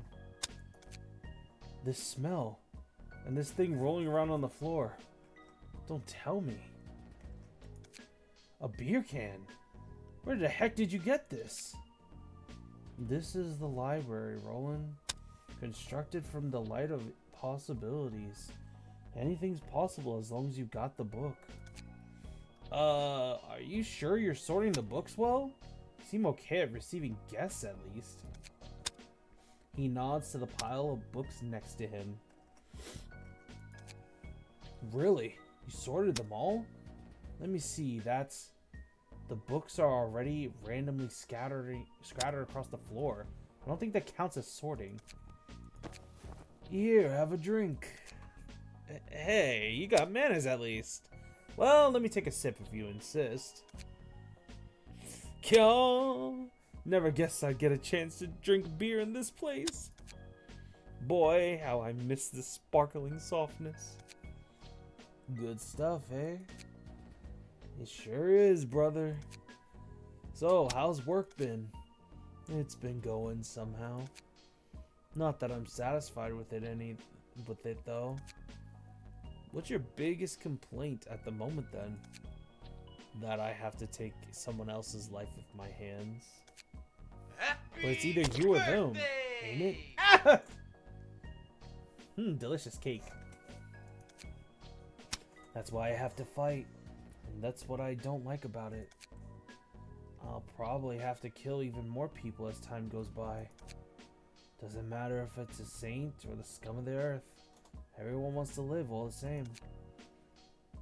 I'm picking up what you're putting down. But it's no different out there, really. People all hurt and kill others because they don't want to be hurt themselves. Take others' lives so you can keep yours. Bit too obvious, maybe? I guess that's how things were in the outside world. Where are you from, by the way? The Nest? The back streets? Don't know. I'm feeling tipsy. All I remember for sure is that I worked at Lobotomy Corporation. Must have been in a pretty sweet spot working a mega core like that. You really think so? Duh, of course. People are bound to envy anyone who gets to join a wing. They'll give a lot of cash, welfare's nice, and you gain social status too. Yeah, that's what they always say. Let's just forget about all that for now and drink some more. Alright, gotta drink while I can. You've got to be kidding.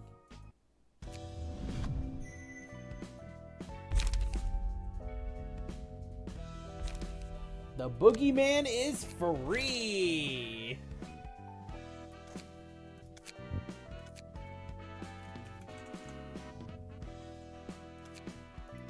And now we actually have to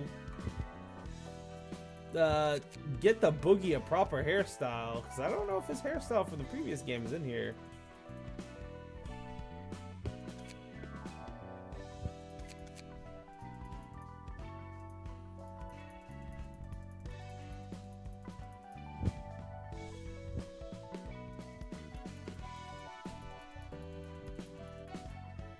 Well, I recognize this at least.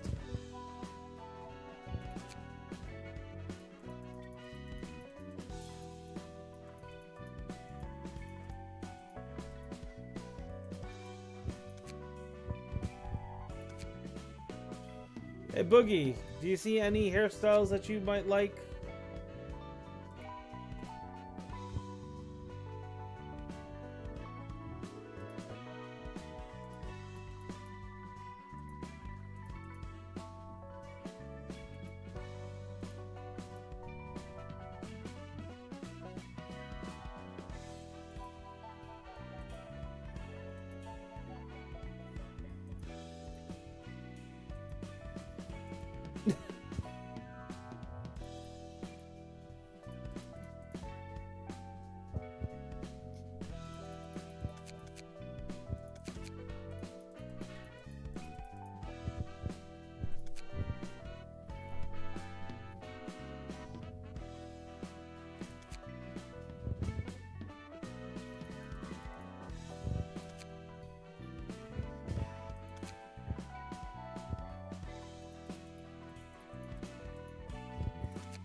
Give the Boogie sharp teeth.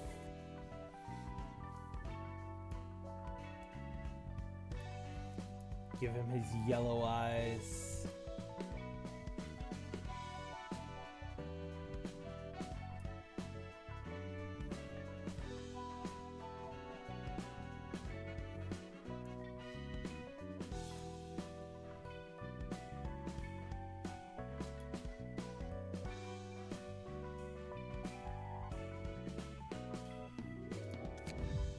It's the Boogeyman.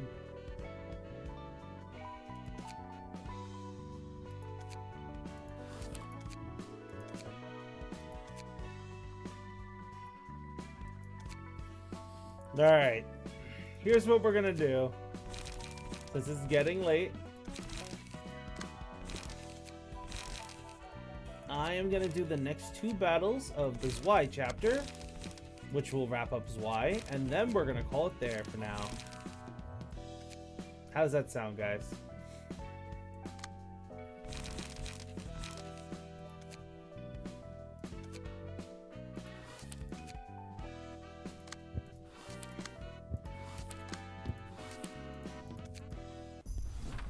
We have a lineup of the search team, and you two are in it, San and Julia.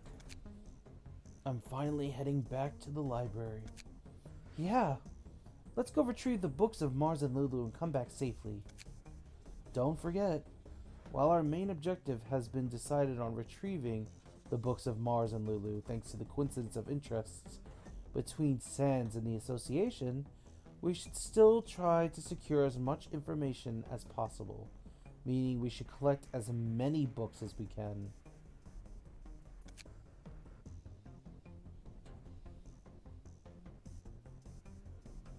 Okay, I'll keep that in mind. I know it's a silly question, but why is Y, an association specialized in peacekeeping and security, deciding to set up a search team of all things to enter the library? Why did you come begging us in the first place if you knew all that? That's because this is the only place I could count on. What about your younger brother? My brother is... Never mind. Once again, I'm sorry for the trouble. Thanks again for the help. San. Anyway, since you're running an affiliate office, I suppose it's okay to tell you this. The distortion phenomenon, classified as urban nightmare. I'm sure you've at least heard of it, even if you haven't seen it yourself, right? It's an anomaly that has been happening throughout the city ever since the White Night and Dark Days. The frequency may be low, but people are turning into monsters at random, and each individual occurrence is a huge pain to deal with. You know? Yeah, I know. The pianist. The first reported case of this phenomenon. It ended up killing 80% of District 9's population. I heard that it was so sudden, the Hannah Association had to dispatch one of the colors immediately after realizing the severity of the situation. That's right. Yet we still don't have any clues to track down the cause of this phenomenon. The most we have is the sudden disappearance of Elcor and the White Night and Dark Days, whose starting point was in the corporation's nest. So I, as suspects, Wise suspects that the library may be one of the keys to understanding the distortion phenomenon. A coworker told me a similar story. Said a resident in the area that they were peacekeeping suddenly distorted and transformed into a four-legged beast, even though there weren't any signs of danger or anomaly nearby.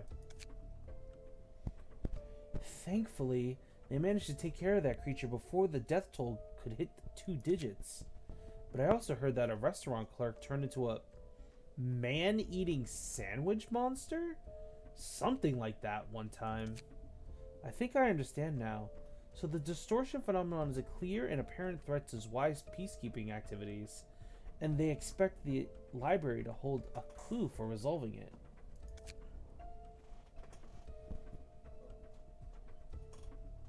Yes, guys. Yes.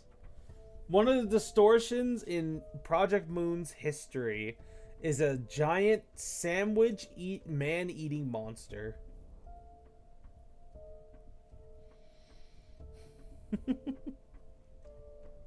It was a restaurant owner who transformed into it. You got that right.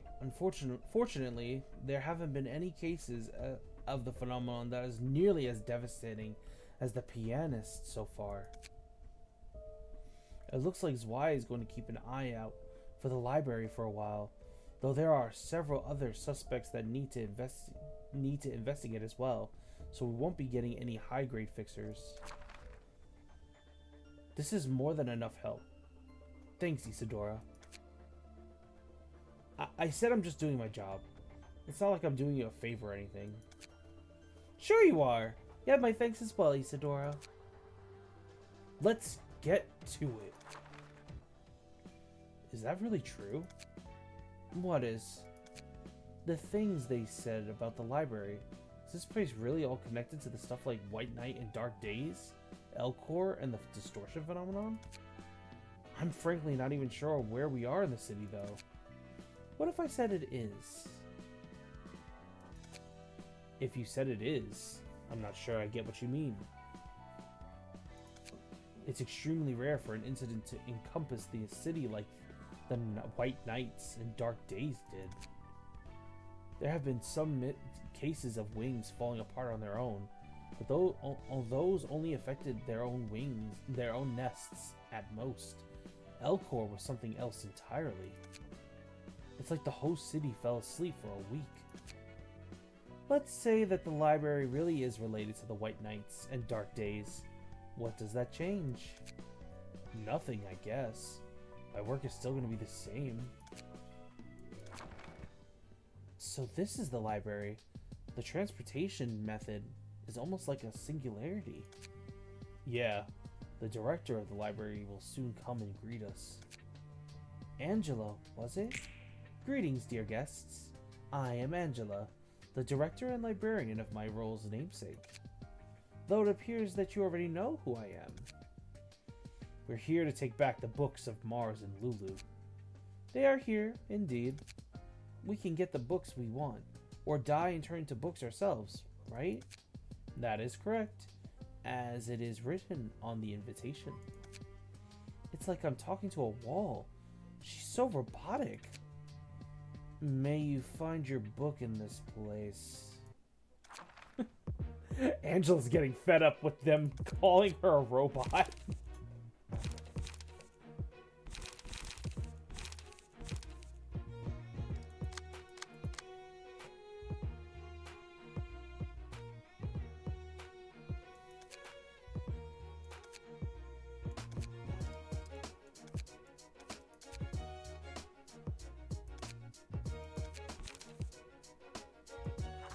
Let's go.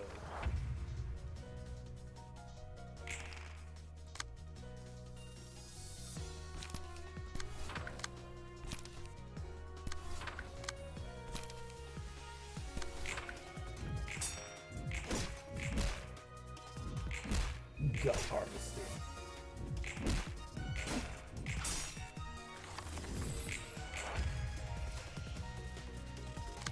Oh my gosh, they're all jumping this one dude.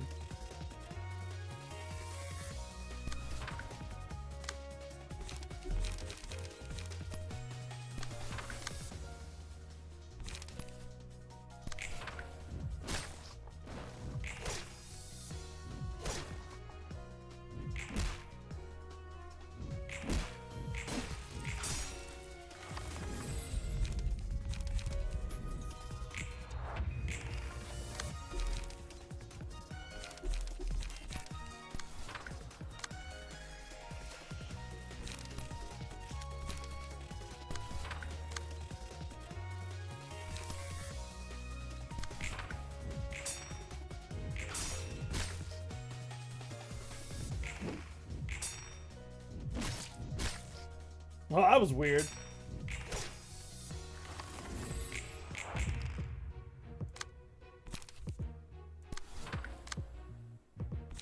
Stop attacking the same person.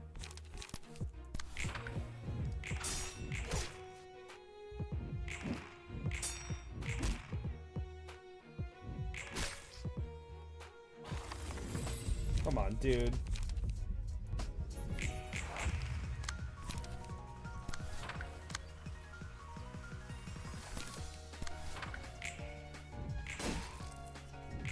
Hell yeah.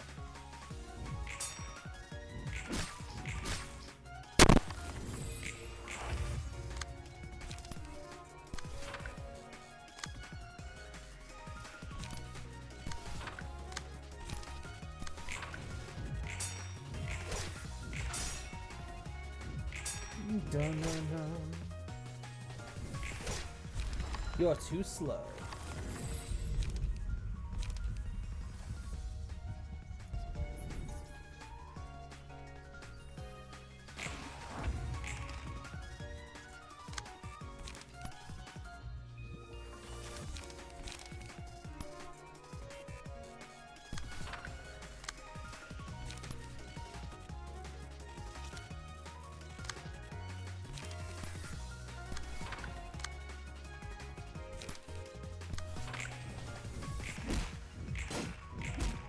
Down and out. Feeling good. Commandeering.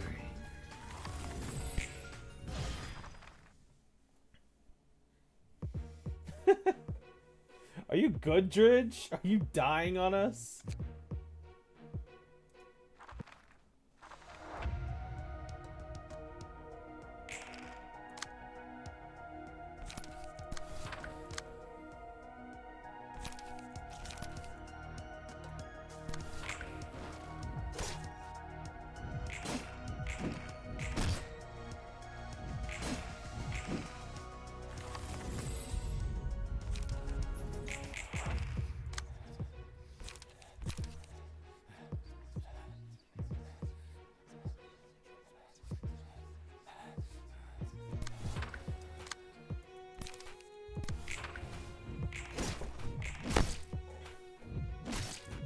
Silent night. Cook prepping.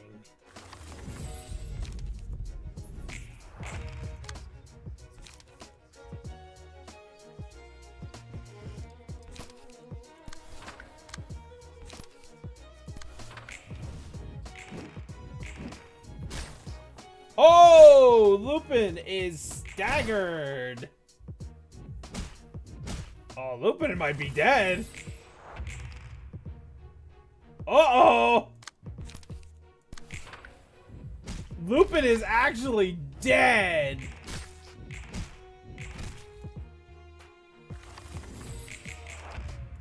They got him, guys.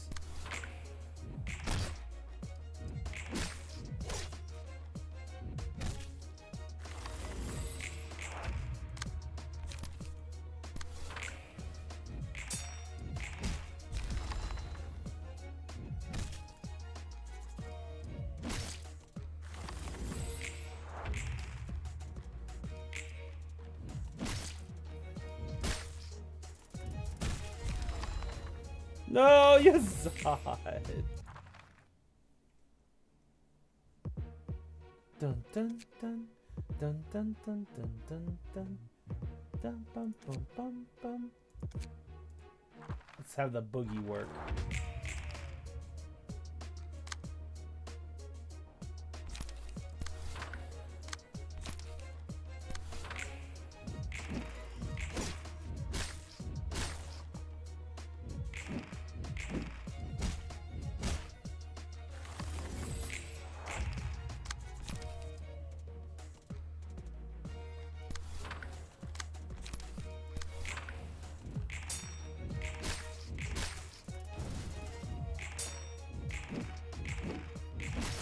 Nice.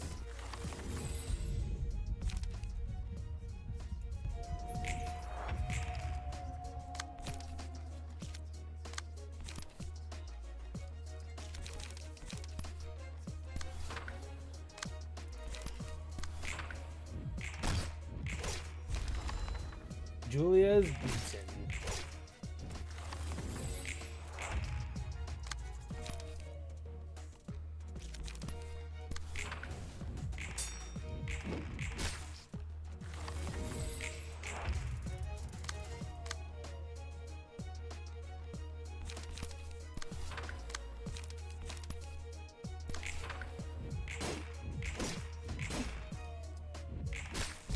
Sans is beaten.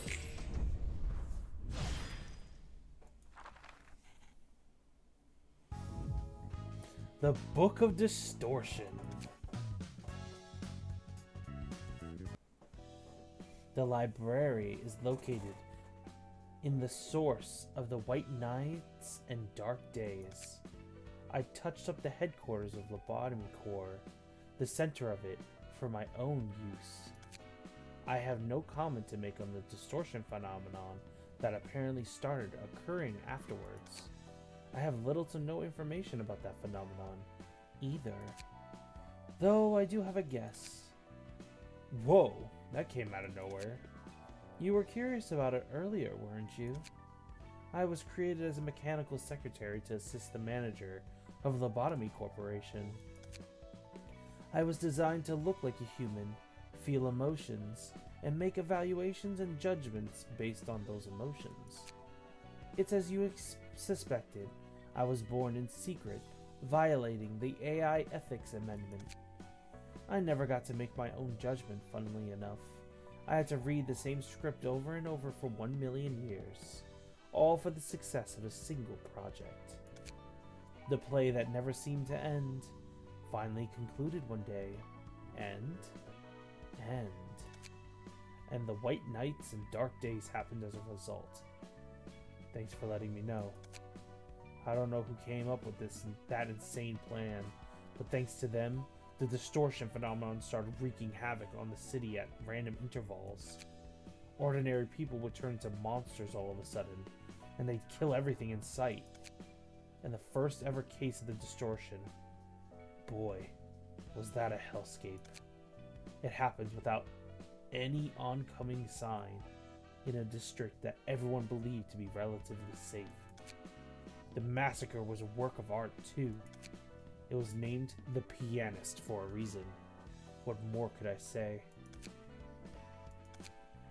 Anyway, thanks for telling me all that. Must have been a sensitive topic to you. You aren't as shocked as I expected. The monsters created from the distortions did give off a suspiciously similar vibe to this library and its caretakers. You must have gone through a whole lot of distress in your life. Anyway, what comes next is the problem. What can we do to lure the Zwei here? You can use this book. I tried writing down the relationship between Elcor and the distortion phenomenon. It should be quite valuable to those under these circumstances. Alright.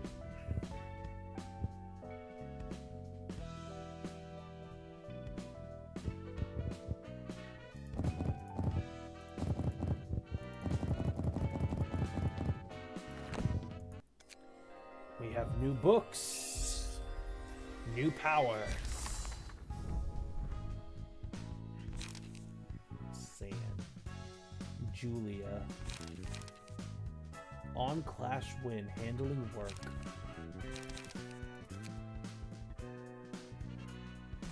The Silent Night. Fence. So many defensive cards.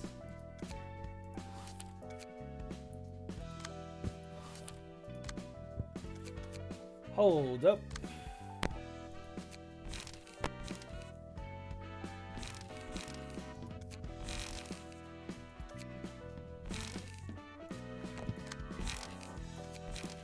Having the Boogie and Nazak weak to Pierce does not seem like a good idea.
That's certainly a question.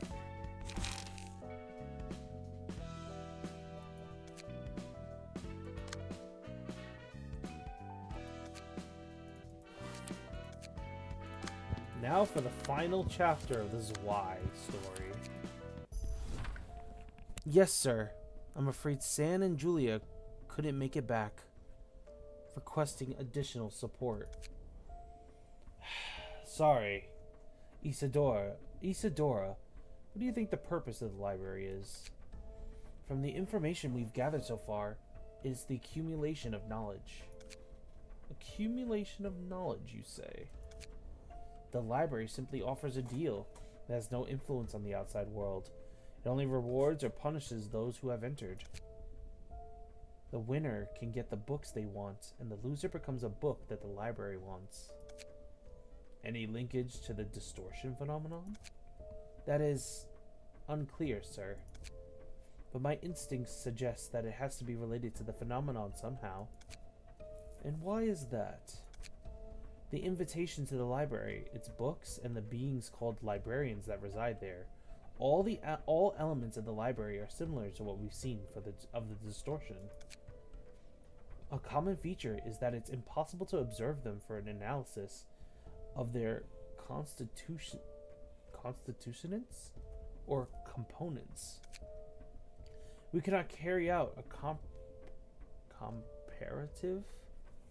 comparative analysis because of this. But this inability to observe itself can be considered a common trait. It's not like you to make such baseless claims, is it? Section 6 will not needlessly obsess over the library. There is simply too much uncertainty for us to recklessly jump into the case. The Zwei Association gets hundreds of requests every day. A fair number of them are allocated to us at Section 6. I'm sure you understand that your claims are not compelling enough to make us give up all of these requests in favor of the library.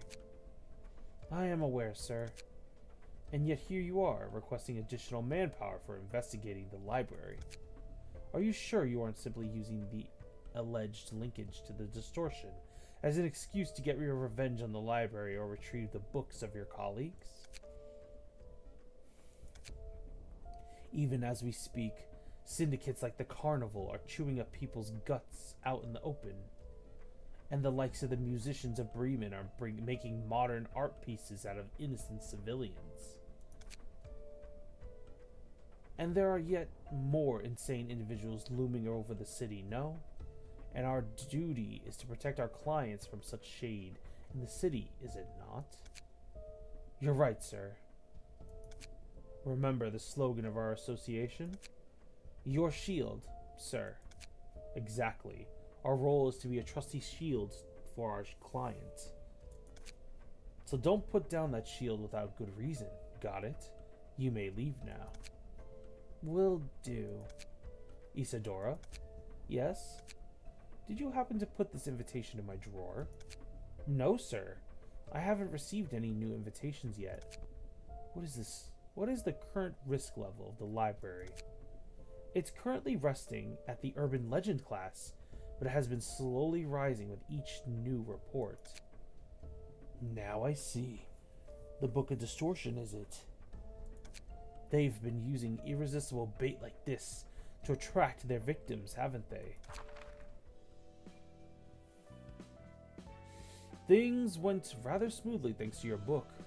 It's not like something we could get from any of the guests we've had so far. I simply offered them what they needed the most at the moment. I'm better than anyone at understanding the situation at hand and coming up with an appropriate response. Precisely, ma'am. You surely did come up with the perfect solution to lure out the Zwei. Heck, if you could print out books right away, wouldn't it be easier just to make a whole lot of them ourselves? I can only write books about the things I know. I need more time to write another one too. Oh, I see. So can I ask you for your publication from time to time then? I'm willing to cooperate, since you're doing your job as my assistant. Just don't pester me too much. Sure thing, ma'am. A mere servant such as I wouldn't dare commit such atrocity as bothering our Mistress Angela. Oh no. Do you think this will work out well? The director of a section in an association like the ZY should be more than enough as our next step. The information he holds has got to be on a whole nother level from what we've collected so far. It's been quite a while since I worked in the field. You haven't had any field work in a while too, no? You're right, sir. If we get this case resolved, we can finally get out of Section 6. It's nice to be finally collecting information about the distortion directly from the source instead of having to get my hands dirty engaging with those lowly syndicates. Neither of us should rot in Section 6 for the rest of our lives. Wouldn't you agree? Yes. We can have revenge for your colleagues, get the lead on the distortion phenomenon, and aim for a higher position all at the same time. How fascinating is that? Everything seems to fall into place too conveniently. Greetings, dear guests. I am You must be Angela, director and librarian of your role's namesake, right? Indeed, it is just as you said. I've seen reports about you, but is it true that you are a machine and not a human? My, staying quiet won't hide it, girl. A machine must behave as a machine. You've made quite a huge deal out of your little library. It's rather troublesome to have a non-human like you cause a fuss this big, you know. Sir, I don't think we should provoke her any further. May you find your book in this place. Oh, ha ha ha ha ha ha! Oh, that guy's playing with fire. All right, Lupin. Let's see what you got. This poor man got abused last time.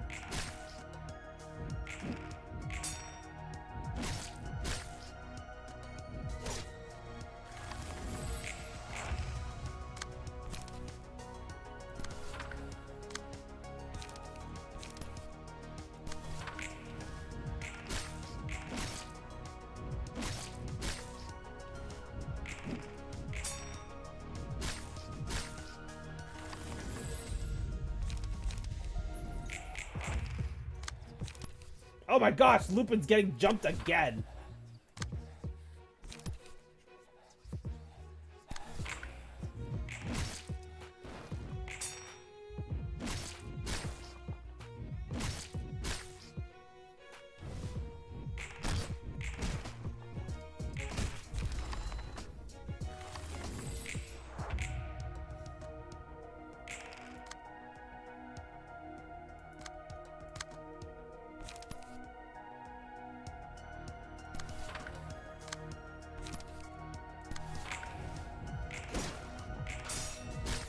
Oh!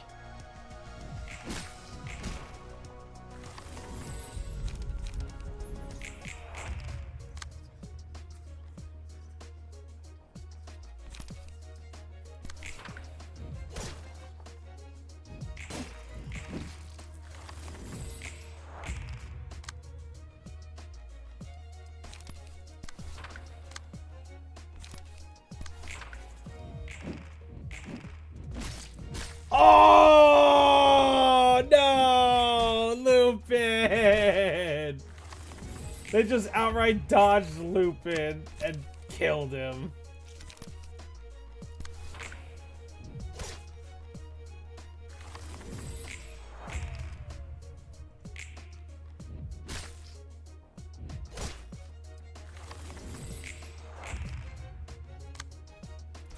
Dang, that sucks.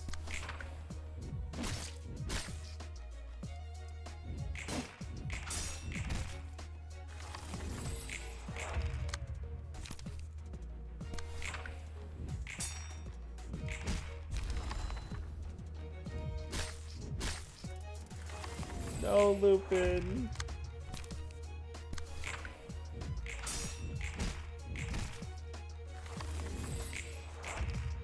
I need to upgrade your deck. That's probably the problem.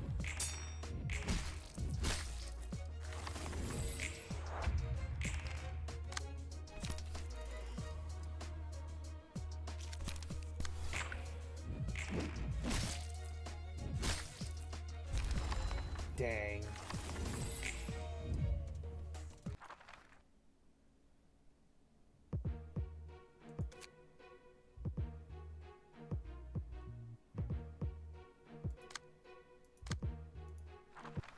Time for the boogie's turn.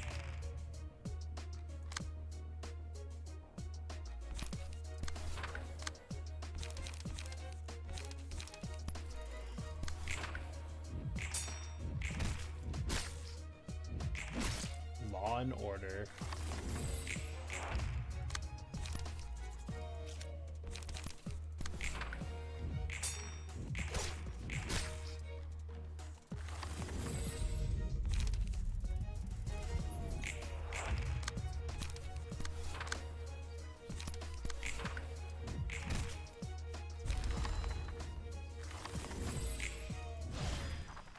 The floor of art proceeds.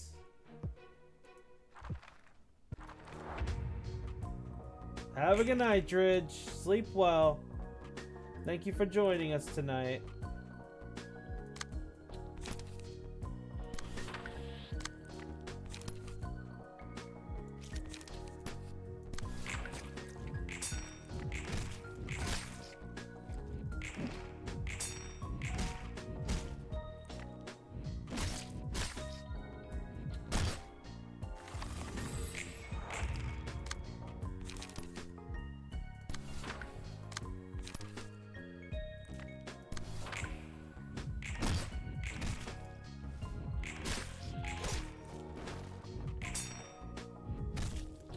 Oh no.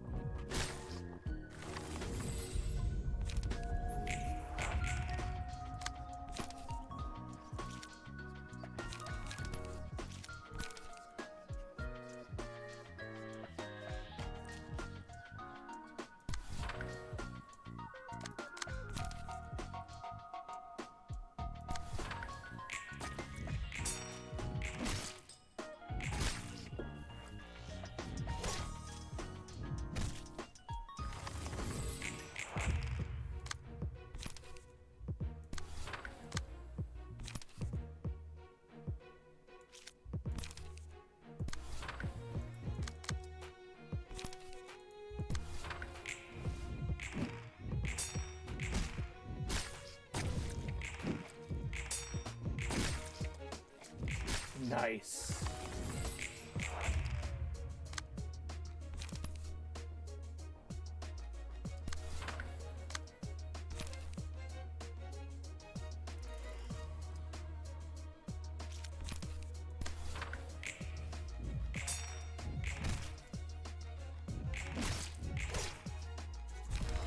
Isadora's down. No, the boogie's by himself.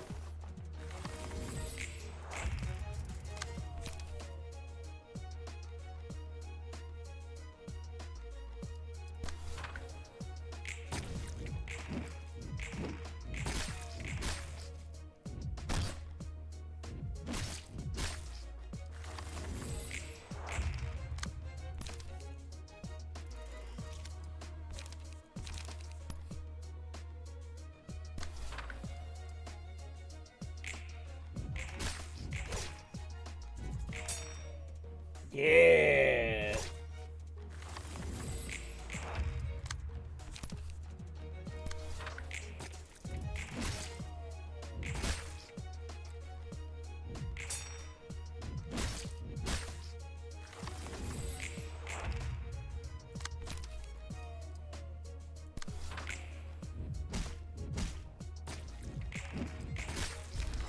Walter's down.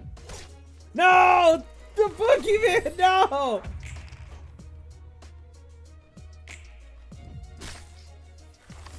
Oh my gosh. The boogeyman.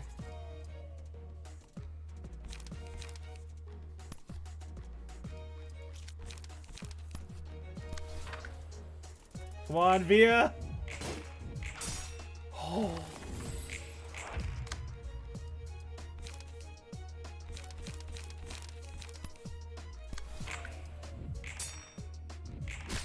No!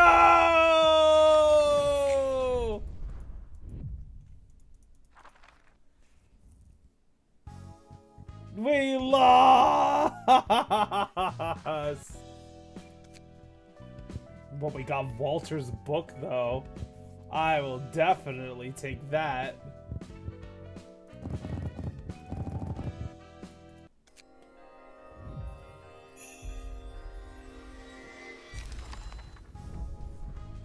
Hell yeah, we got Walter's book.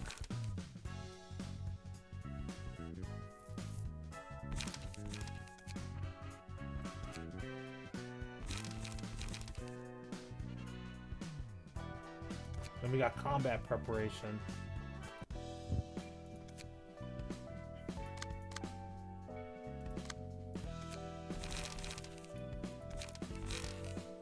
Your shield.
Clear this out.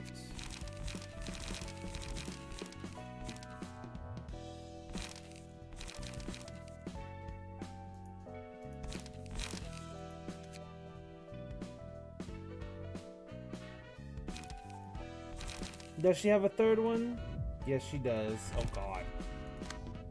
God. We also need to update their floor, too.